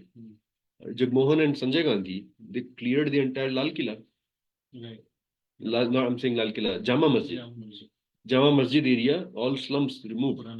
Purana Delhi gone. Nasbandi was targeted like a thing. Anyway, I don't want to get into that kind of detail. controversial things. But coming back, Indira Gandhi stopped it. But scholars by then came to know what's the reality. Another Congress person should be credited. He mentioned Dograji. Two Congress people. Number one, Gulzari Lal Nanda, who has been interim Prime Minister twice. He has been Prime Minister, and he got Bharat Ratna also. And second is Karan Singh Ji Dogra, Maharaja Karan Singh Ji. Both were in Congress. All their life. I mean, Congress I or Congress O or some Congress, but Congress. In 1982-83, they both, multiple occasions, said Ram Janma Bhumi should be made. So you can see that political people, I should say, not politics, political people started taking interest in this.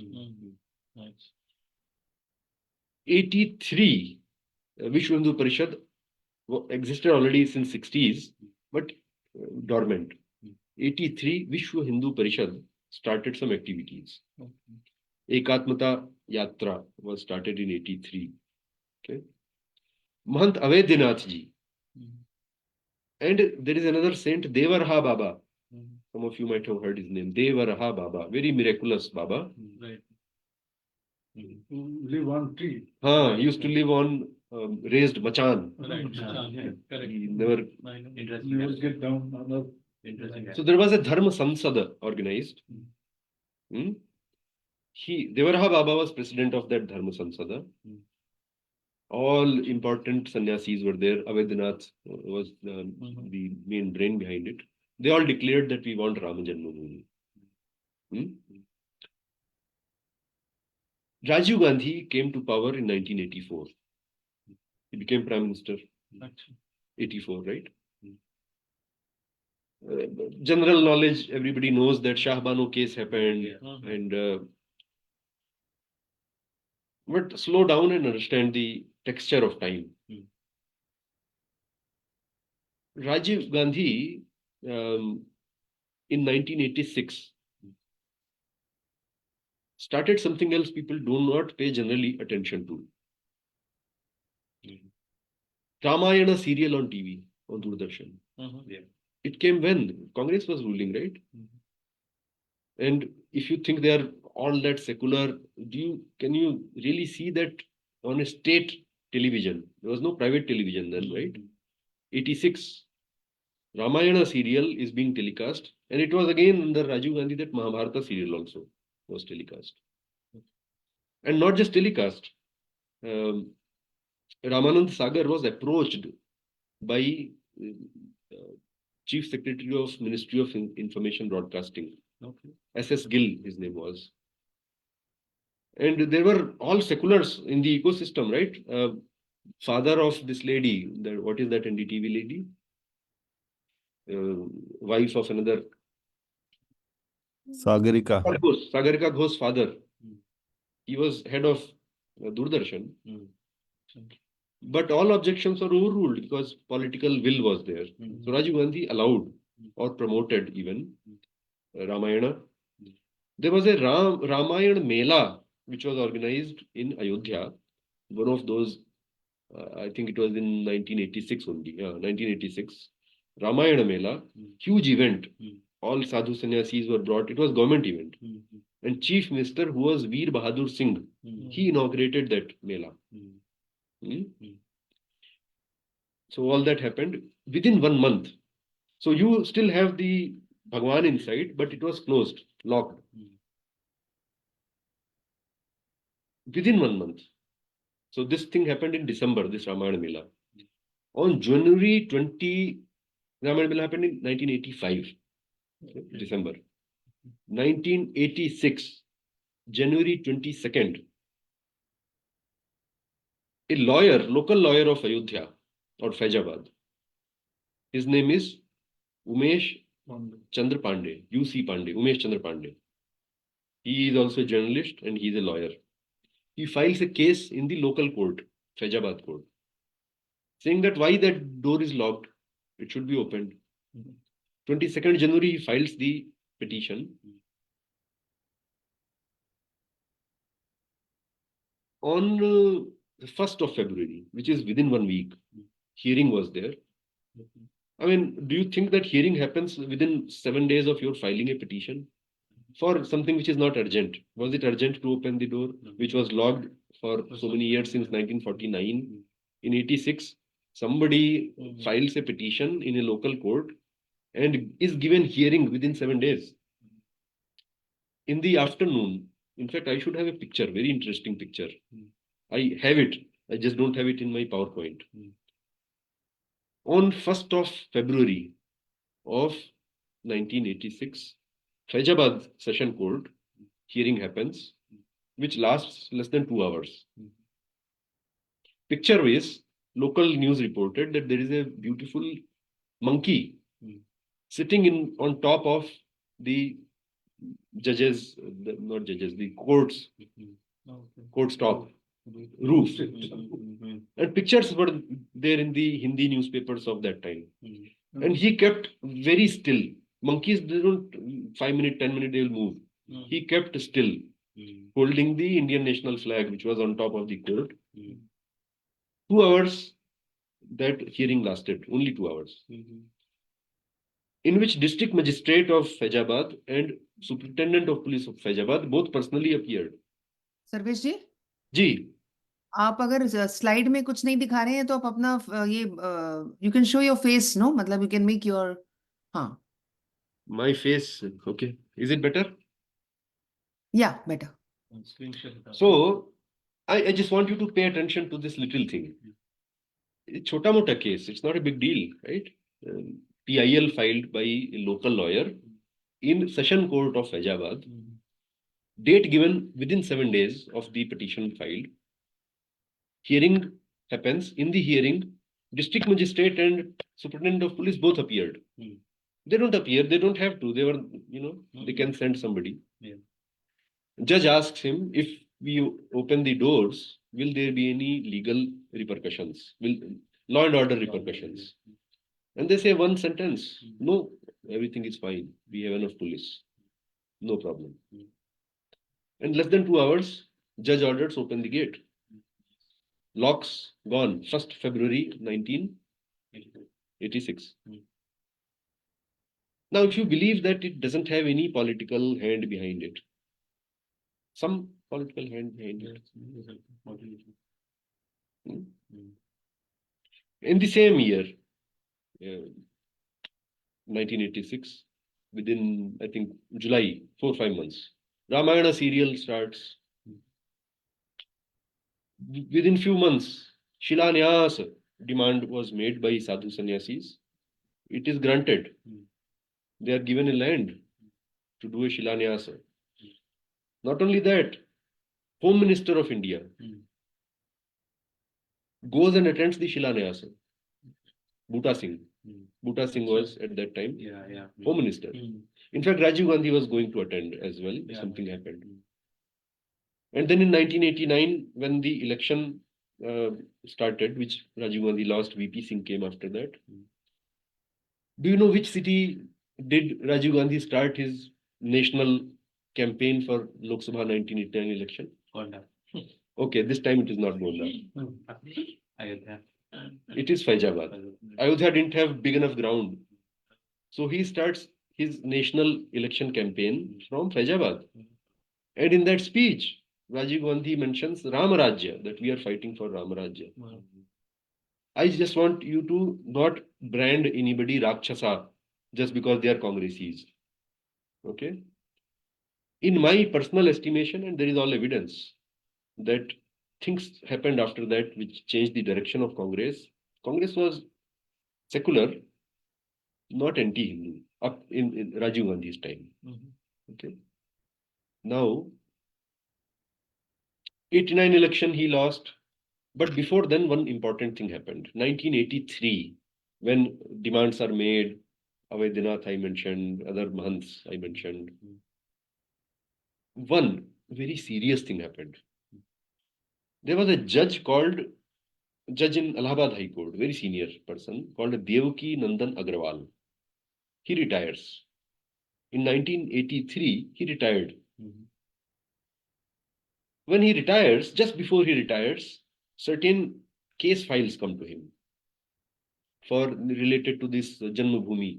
There were more than a dozen different cases going on.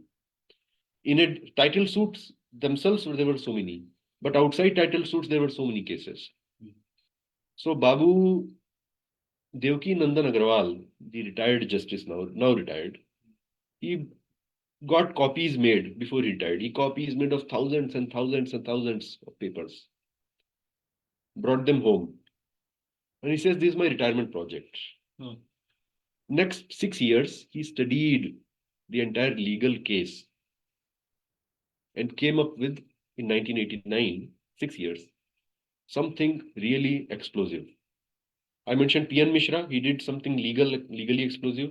I mentioned B.B. Lal, who did archaeologically explosive. But truly, history changing, legally speaking, was Devki Nandan Agarwal's argument. He filed a case in Allahabad High Court in 1989, saying that Bhagwan Ram himself wants this land. He is owner of this land. Who are these akhadas and mahants and Hindus and Muslims? So on behalf of Bhagwan Ram Lala Virajman, first party plaintiff is Bhagwan Ram Lala Virajman.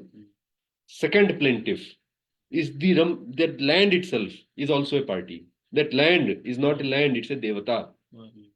Where Ram is born, that land is devata. Second party, second plaintiff in that case. And third, friends of Bhagwan Ram. And I am the first of those friends. So Justice retired of Allahabad High Court, Babu Devki Nandan Agarwal, filed that unique case. And defendants, wait a minute. He made defendants not only Muslims, also the Hindu parties. He's saying, who are they? Who is Bisharad? Does land belong to Bisharad? He can come and visit. Title suit, nobody can. Title, that is property owner, is only Bhagwan Ram. Not any Akhada, not any Sunni Waqf board, Shia Waqf board, nobody. Only Bhagwan Ram is the owner, title owner. And give the title to us. And in that case, he says that Bhagwan Ram is very unhappy with all this table tennis you are playing. And it was, like I said, legal history changing. So he was retired. He was a heart patient. Soon his health deteriorated. So he engaged a few very brilliant lawyers. One of them was Advocate General of UP. Advocate General was Chaudhary ji, V.K. Singh Chaudhary. Virendra Kumar Singh Chaudhary, who in front of him in his court had argued for government many times, right? And a friend of his, neighbor of his. He says, why are you wasting your retirement time in building a private practice? Do something big. Join me. So, Advocate General retired of Uttar Pradesh, Virendra Kumar Singh Chaudhary, and senior most judge, Justice Devki Nandan Agarwal, retired from Allahabad High Court. These two legal brains started working on this case. That happened in 1983. Finally, case became solid in 1989. Then they went to court, filed the case. Now, being a judge and advocate general, they knew legal fraternity. And there are many things which they would do from behind the scenes, right? So being a justice, he was not allowed to argue directly in front of his brother judges. He can't be a lawyer in your own case where you have been a judge in the same court. So he hired other lawyers. Now let me ask you a quiz question, especially based on recent news and all you are watching. Who was the lawyer of Ram Lala in the cases, both in Supreme Court and High Court? No? No? P.N. Mishra. No, High Court? not P.N. Mishra, not in High Court, not in Supreme Court also. Supreme Court. No. Parshuraman? Huh? Parshuraman? Parasaran.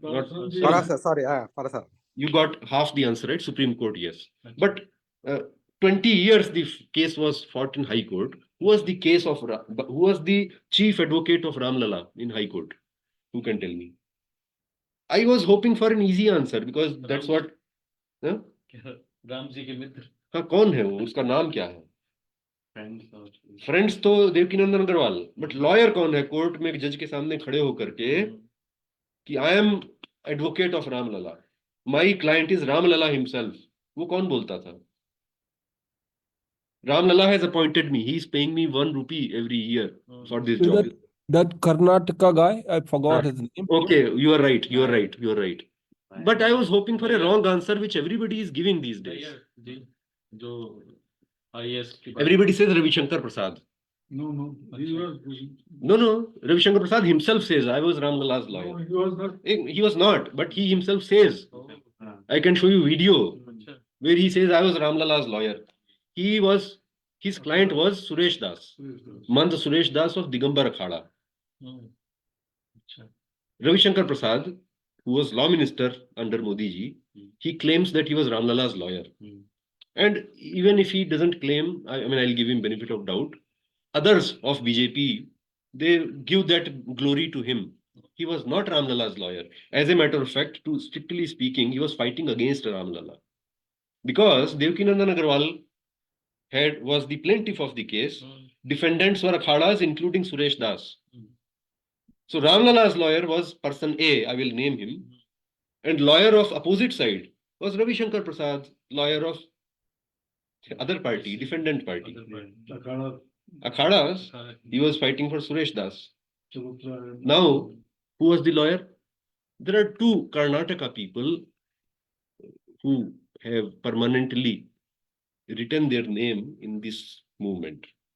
One is Arun Yogiraj, because he is the sculptor who made the new Ram Lala Vigraha.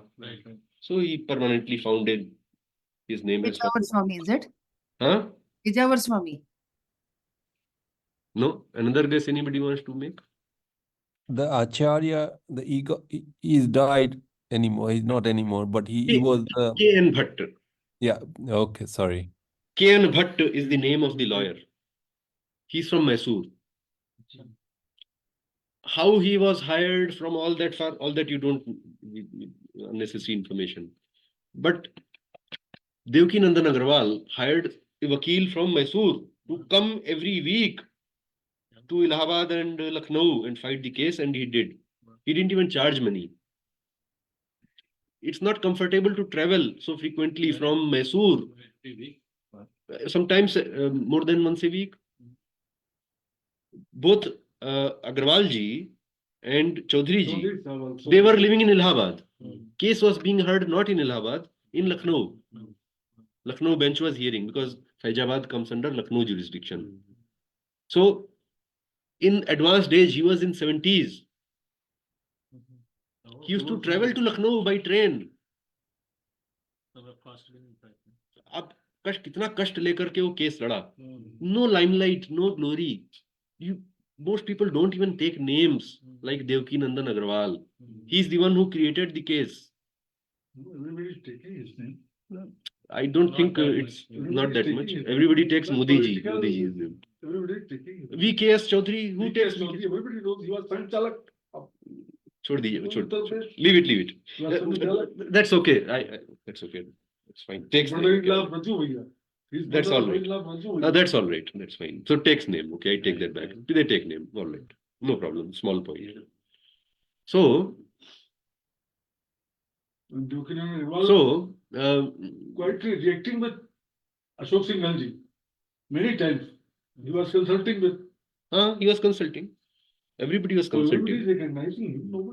No. Consulting him. What I'm saying is, in the common memory, if you take a survey of 100 people who are talking about Ram Janma Bhumi even, VKS Chaudhary, Devkinandan Agarwal, P.N. Mishra, K.N. Bhatt, how many people talk about them? So K.N. Bhatt and Arun Yogiraj, these two Kannadigas, they have permanently written their name in the history of not general things being associated to Ram Lala. Yogiraj is sculpture of Ram Lala, and K.N. Bhatt is personal lawyer of Ram Lala for many years, fighting the case. Now, who were the parties? I mentioned Ram Lala himself in 1989 by Devkinandan Agarwal, whose lawyer is K.N. Bhatt. Then there was another party. There were actually 4 or 5 Hindu parties in this case. So one is this, Ram Lala. Second, I mentioned Suresh Das, Digambar Akhada, whose lawyer was Ravi Shankar Prasad. Okay. Third, Nirmohi Akhada is third party. Nirmohi Akhada's lawyer was R.L. Verma. R.L. Verma, another important person, because Nirmohi Akhada won the case. 3 winners were there in the case. Out of those 2 cases. No, it was not so. Divided 3 parts. Please, no commentary, please. No commentary. Questions you can ask. And when I invite, please make comment. Otherwise, general discussion if we will go into here and there. I'm giving some facts. Third party was Nirmohi Akhada, whose lawyer was R.L. Verma, senior advocate, Allahabad High Court.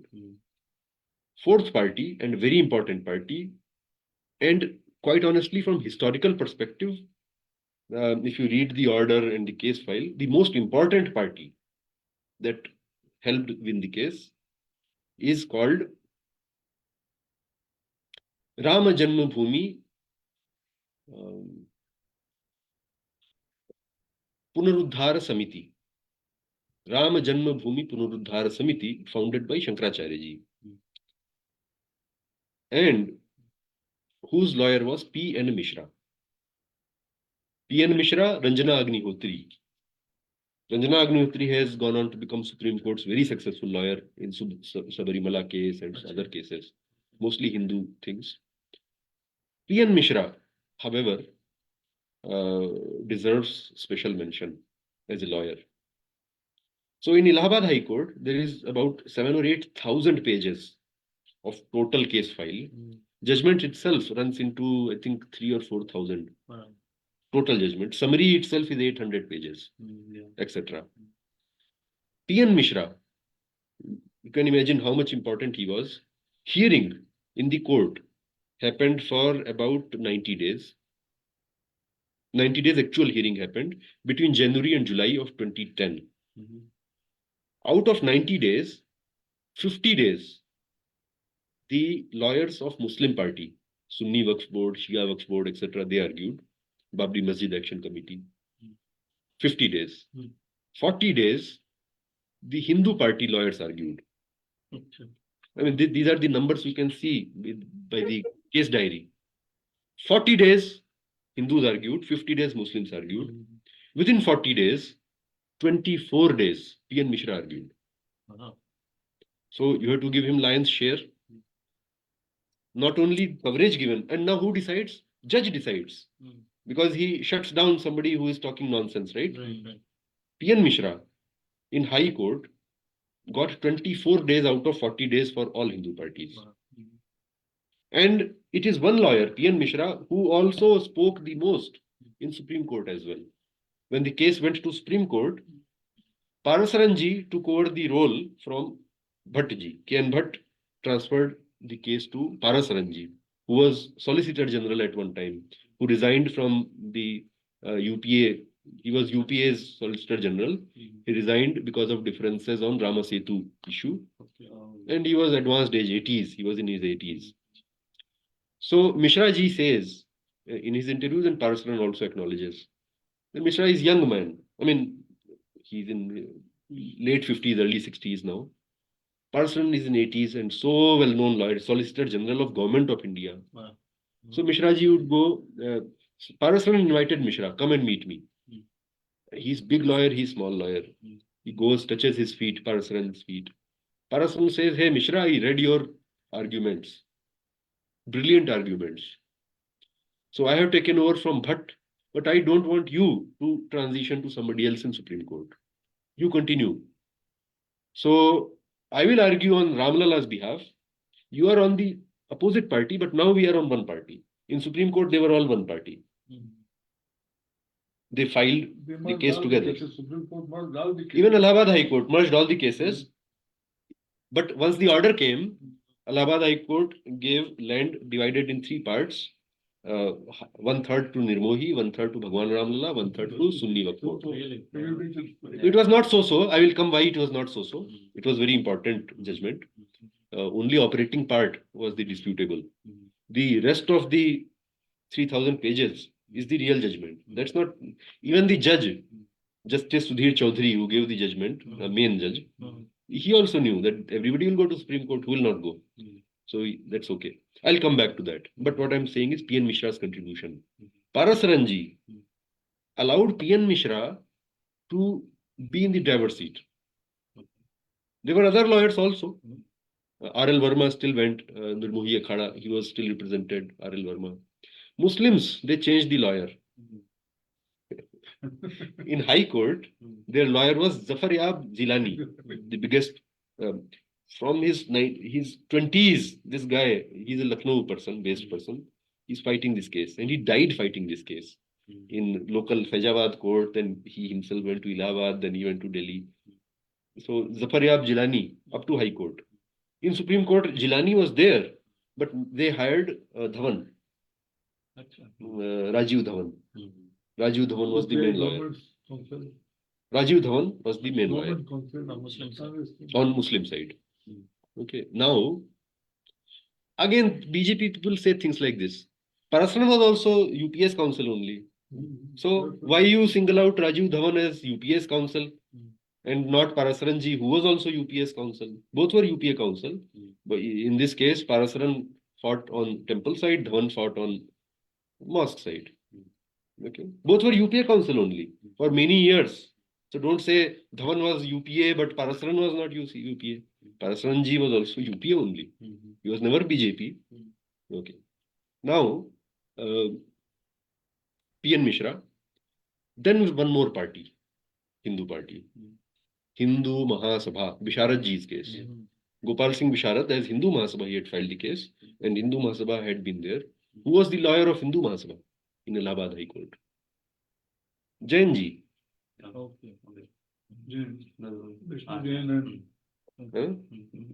So, H.S. Jain, Harishankar Jain, and his son Vishnu Jain, they were, I think his older brother also. They argued on behalf of Hindu Mahasabha. And then there were a couple of Mahants, local Ayodhya Mahants, who were also party, and there were other lawyers, M.M. Pandey, a couple of others. Sarvesh ji? Huh. So this they wanted the whole land, is it? Like all these people. Yep. It was title suit. So like I said, up to now, up to 1980, up to 1956, all the legal battle was about right to worship there. In 1956, for the first time, Hindu Mahasabha under Gopal Singh Bisharat filed a case of title suit. Remember this, that I own this property. And then others filed. And then Muslims also in 1961 filed. In 1989, Ram Lala himself filed. So in 1989, Allahabad High Court said, with behind the scenes manipulation, working friendship of Devki Nandan Agarwal, they were all juniors, right? These judges of this senior judge. He said, okay, merge all these cases into one. Why so many cases? One case. So one consolidated case was started. Okay. Subsequently, not in 1989, subsequently. Okay. And the fight then ultimately was about the land and the property, whatever, land and property. In 2010, that is what was decided. But before we go to 2010, we need to still go back to 1989. I said this has taken shape. Around the same time, Secular Historian Center, 1989. I said archaeology, even Muslims, quite honestly, up to that time, up to Congress time, Rajiv Gandhi time, Muslims were not serious about it. They were okay fighting, but were they serious? If you see, their arguments were weak. They were fighting. I'm not saying they were not fighting earnestly, but this much vitriol and all that didn't exist. They did not claim that Ayodhya is not real Ayodhya. They did not say up to this time that Ram was not born in Ayodhya. They were not saying anything like that. They were saying other little things, that it's a mosque, we have a right, Babur constructed it, those kind of arguments. But now, 1989, 90, 91, environment changed completely on Muslim side. Hindu side I mentioned. Muslim side something happened. VP Singh entered the limelight of politics. and truly secularism, all that started. And Mandal and secularism, these two were the main things. Quite honestly, Bofors and all that, he made noise, and definitely that had a role in it. But his real plank was Mandal and Mandal and secularism. Okay. Rajiv Gandhi lost. VP Singh came. 1990 was the first time the Kar Seva happened. So what was Vishwa Hindu Parishad doing all this time? So I mentioned legal battle. Where was Vishwa Hindu Parishad in legal battle? I mean, I agree with him. Vishwa Hindu Parishad was consulting and all. But it was not the leading party.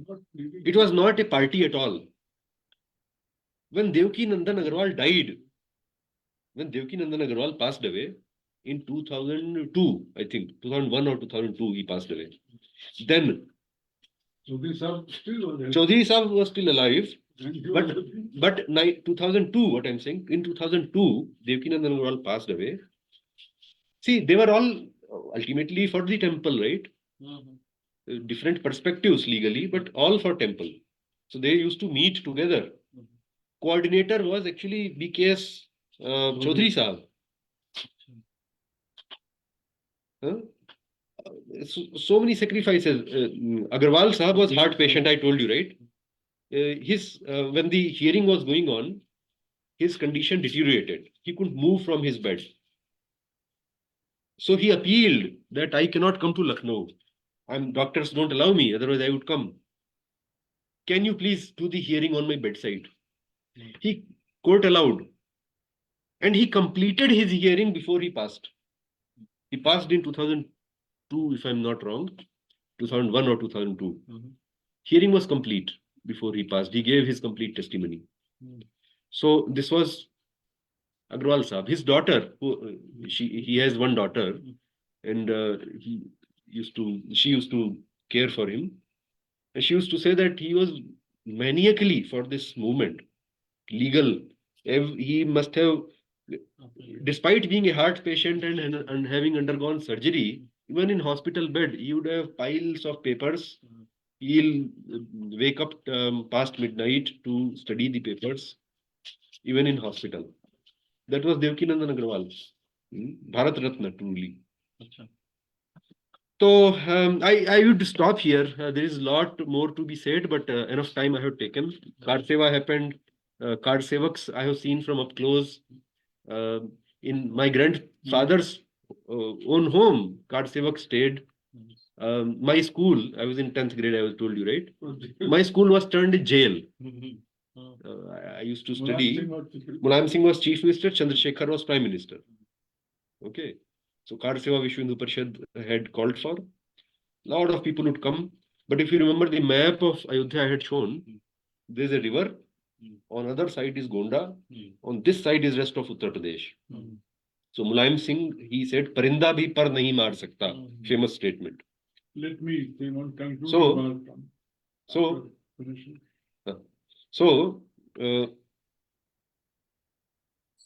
Kar Sevaks came, I've seen the struggle.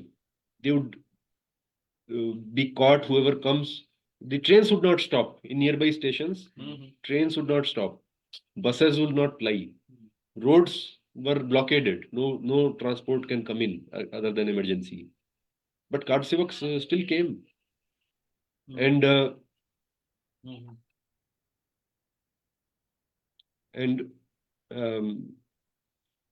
so much happened. Maybe some other time we can talk about it.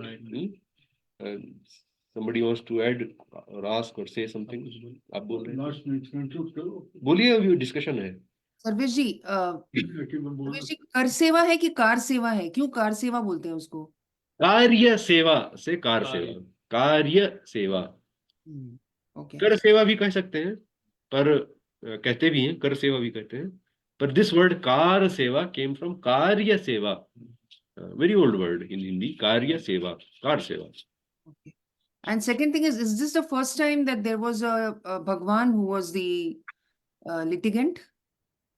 No, there have been a few cases before also, but this was the first prominent case for sure.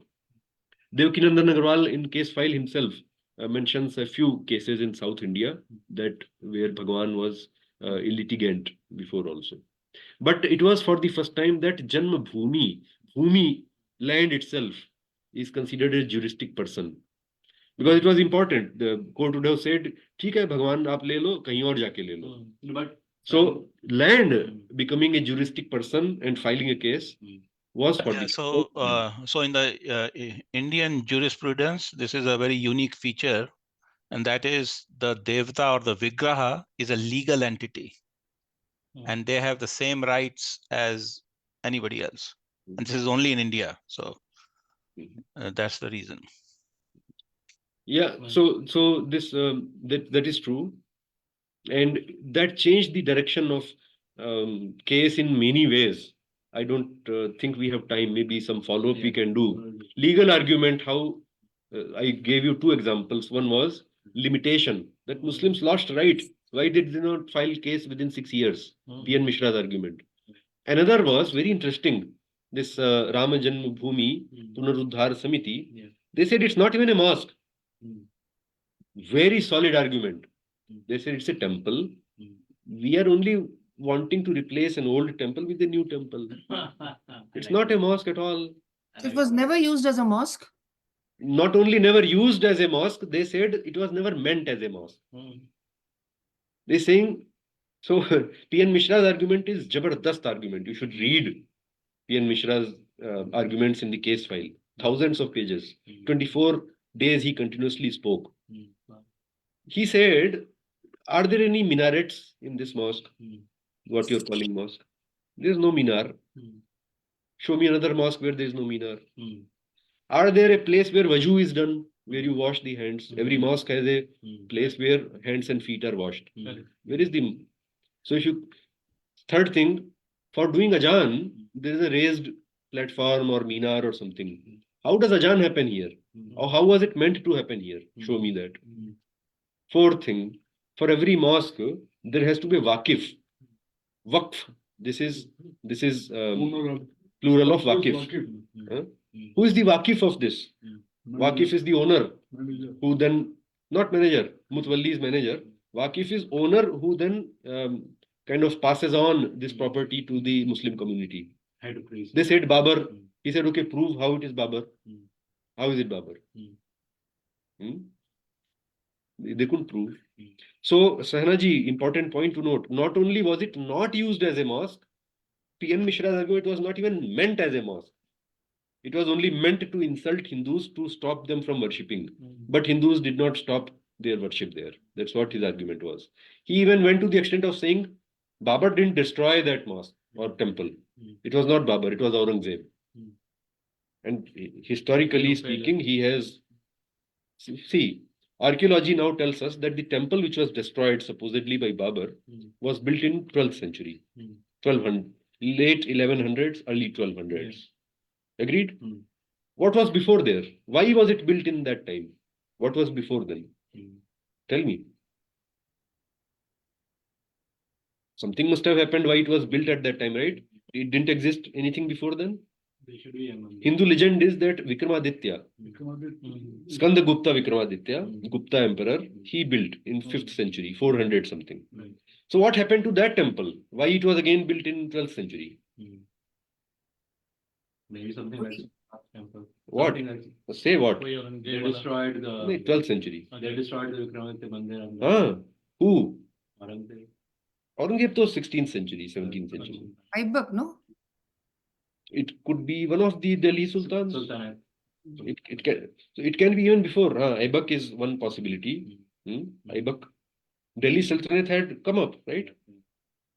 So one of them must have destroyed, but Hindus were still strong. They had not run over UP still. UP was run over afterwards. So this king, Gahalwad Rajput king, he reconstructed the temple, grand temple. And then what happened? Somebody in between must have again destroyed it. Before Babar. Not destroyed fully, but kind of... so there are some very, very unique legal and historical perspectives which are not fully settled by either Supreme Court or High Court. It was called Babri Masjid.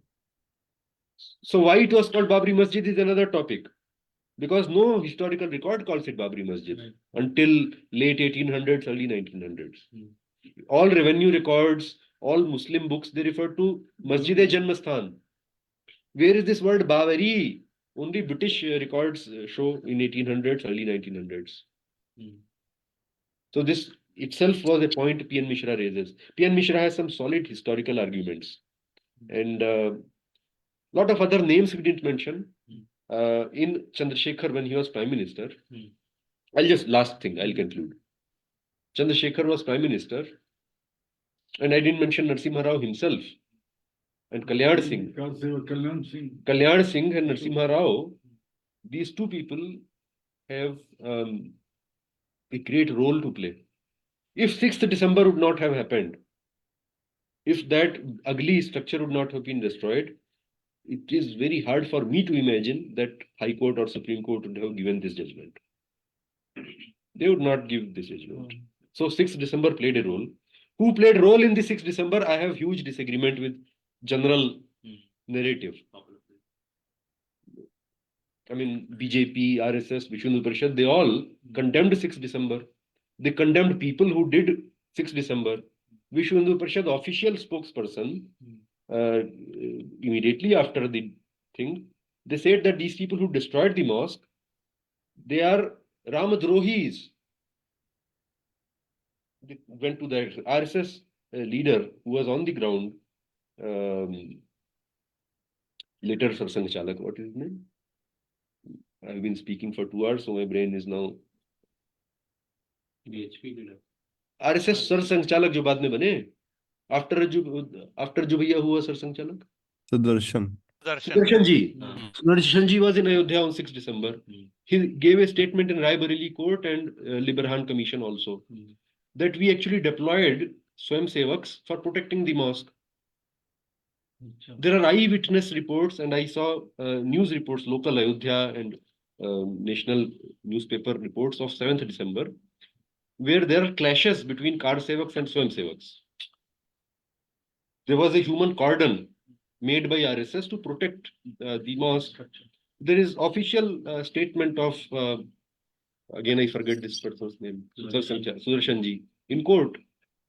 Bala Sahab Devaras, who was the Sarsang Chalak at that time, he gave a statement condemning the demolition. We all know what Advani ji, Vajpayee ji, Joshi ji, we all know that part. But even non-political side, Gopinath Munde, 2 years before, 1990 Kar Seva, I have his statement in newspaper. Gopinath Munde said they are gundas who went up and planted the Bhagwa flag on the mosque. Those kind of things were there. So who did the 6th December is a big topic. People come now taking claim. In fact, there is a claim that came that Narasimha Rao paid money to a local person in Gonda. That guy is still in Gonda. To go and demolish that place. He said that it took money not for me, to hire the people, professionals. I hired about 100 people, got it done. This person is still around. Prime Minister himself did. Anyways. What happened to K.K. Nair? K.K. Nair, K.K. Nair, after the law, he fought the case, and he came to politics after that. He joined Janasangh. His wife, like I said, Hindu Mahasabha. At the same time, his wife was Hindu Mahasabha and he was Janasangh. They were all together. Ram Rajya Parishad also. They were all kind of, it was not like today where Hindutva means BJP, not like that. There were many parties, many opinions. They were all Hindutva. So K.K. Nair, he led a happy, long life in politics. He represented many constituencies. He passed away in 70s. Yeah. He has a son. They have a son. He is still around. His son lives in UP. He adopted UP as his home. So, and UP adopted him as their representative. Both husband and wife, same time, represented 2 neighboring constituencies. Nair, I think, Bahraich, and wife, Kaisarganj. His driver was also won. His driver also won at one time. Personal driver also won. Yeah, that is true. Okay, आप कुछ बोलना चाह रहे हैं? Last में कहीं तो बोलिए, बोल दीजिए. वहां से बोल दीजिए। यहाँ पर भरत जी ने हैंड रेस किया। अल्टीमेटली इससे पहले कि हम इसको समाप्त करें, जी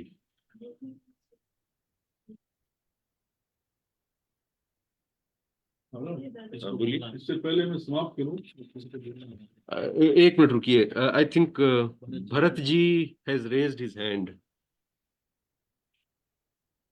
जी हाँ, हेलो। प्रणाम भरत जी, बोलिए। हाँ, नमस्कार। मैंने बहुत देर से ज्वाइन किया क्योंकि मेरे लिए ये मध्य रात्रि है तो मैं अधिकांश नहीं सुन पाया, लेकिन जो भी मैंने सुना, I am very happy that you are giving this discourse, and I have just one small comment to make, that the role of the people who actually demolished the Babari structure, this has to be historically investigated and documented. You see that this is a very important exercise that we must take for the sake of historical truth, because you see, in the heat of events, or rather political events, any particular party may take credit and make hay while the sun shines, but then the whole history should not get distorted. It should be discovered, evidenced, and written down as it is. This is my comment. I can't make more personal statements for a very simple reason, that I was for about almost 20 years a very close junior friend of Narasimha Rao himself, from 89 to his death in 2006. But then making personal statements on my behalf have no historical relevance. It is actually a whole historical examination of the people, just as you mentioned one person. So that should be examined and brought to record. जी जी धन्यवाद आचार्य जी, बहुत बहुत धन्यवाद, आप सम्मिलित हुए। Doctor Elst, please go ahead. Yes, Sarvesh ji. A few points. You asked who destroyed the temple first before the Rajput temple came up around 1100. In 1030, Ayodhya was conquered by Salar Masud Ghaznavi, who was the nephew of Mahmud Ghaznavi, and who was equally a great iconoclast. So, adding one and one, it's rather obvious that he's the one you're looking for. 3 years later, he was defeated by a Hindu alliance, including Raja Suheldev and the famous philosopher king Raja Bhoja in Bahraich, which is precisely where later K.K. Nayar would become the local parliamentarian. Then a second time, clearly it was destroyed during the Ghurid conquest, 1192-94, namely by, again, the nephew of Muhammad Ghori, namely Shazuran Ghori. Then after that, personally, I doubt that the temple was rebuilt because this was under the Sultanate regime. So probably you got a situation where a mosque was built and where whenever Hindus got a chance, they used it again like a temple, the way they did between 1949 and 92. And so against this, Babar may have played a role. You see, at the end of the Sultanate, with the chaos, Hindus managed to retake the site. And then Babar again made an end to this Hindu presence there. Hindus came back under Akbar, but didn't rebuild the temple. Then they were again chased out by Aurangzeb. Then they came again back. That's when Tiefenthaler describes Hindu festivals in Ayodhya. And it's around 1800. You see, all while the Mughal Empire was falling apart, you had a local Nawabi regime that was strong enough to make it a mosque again. And so that's about when this Kshatriya community put off their turbans and swore only to put them on again when the Rama temple was rebuilt. That's 9 generations. That's about 1800. Okay. Then there's a second thing. I merely want to thank you for detailing the attitude of the different Hindu organizations during the movement and especially around the time of the demolition. Because at the moment, there's a big debate going on with the BJP trying to grab all the honor to itself, which I think is quite undeserved. It's also good that you mentioned, apart from Kalyan Singh, you mentioned the role of Narasimha Rao, which is quite important. And for the attention of the last questioner, who was a friend of Narasimha Rao, I merely, for anecdote's sake, want to put on record that I met Narasimha Rao a few months before his death. And I told him that I was going to give him, that I was going to speak truth to power and that I was going to tell him what I thought of him. So I said, Mr. Rao, you are the best prime minister India ever had. Thank you. Thank you, Dr. LSG. And that would be a relevant point where I should plug this library. So all of you who are from Atlanta, this is a library called Sarasvati Sadana, which we hope to become soon kind of a center of learning and research and discourse and discussion about civilizational matters of Hindus. Here in front of me are books by Dr. Elst himself, who joins. One is Rama Janma Bhumi versus Babri Masjid. This book was inaugurated launched by L.K. Advani back in those days when battle was raging, and then Ayodhya and after, and then a few more books of his, as well as Sitaram Goyalji's book, Hindu Temples, What Happened to Them, Arun Shauri's book, here, Eminent Historians, using which he demolished these 4 big names who were misleading, actually, Muslim party leading them. So many other books relevant. There is Vishwa Hindu Parishad published a couple of books related to Rama Janma Bhumi back in those days. We have 1,000 books here and more coming. So please reach out, Saraswati Sadana Granthalaya, become a member. And this kind of an exchange and discourse, non-emotional, hopefully informative. And that's where I would stop here. Rajivji, you want to add something about Saraswati Sadana and Mata Darbar initiative? Yeah, I mean, you have already mentioned the main purpose, but we do want people to become members and make use of it, both remotely as well as there in Atlanta area. So it will become a great place of learning and intellectual discourse over time. That's what's hoped. Yeah, and now you want to say something?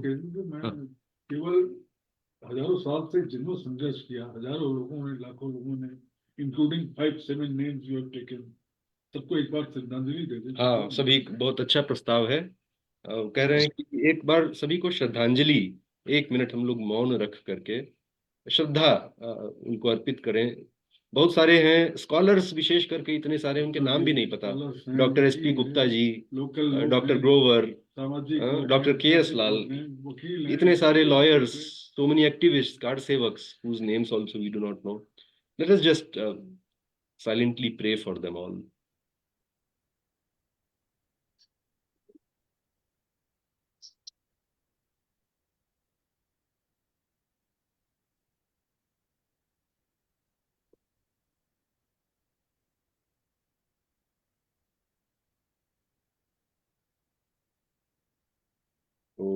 No.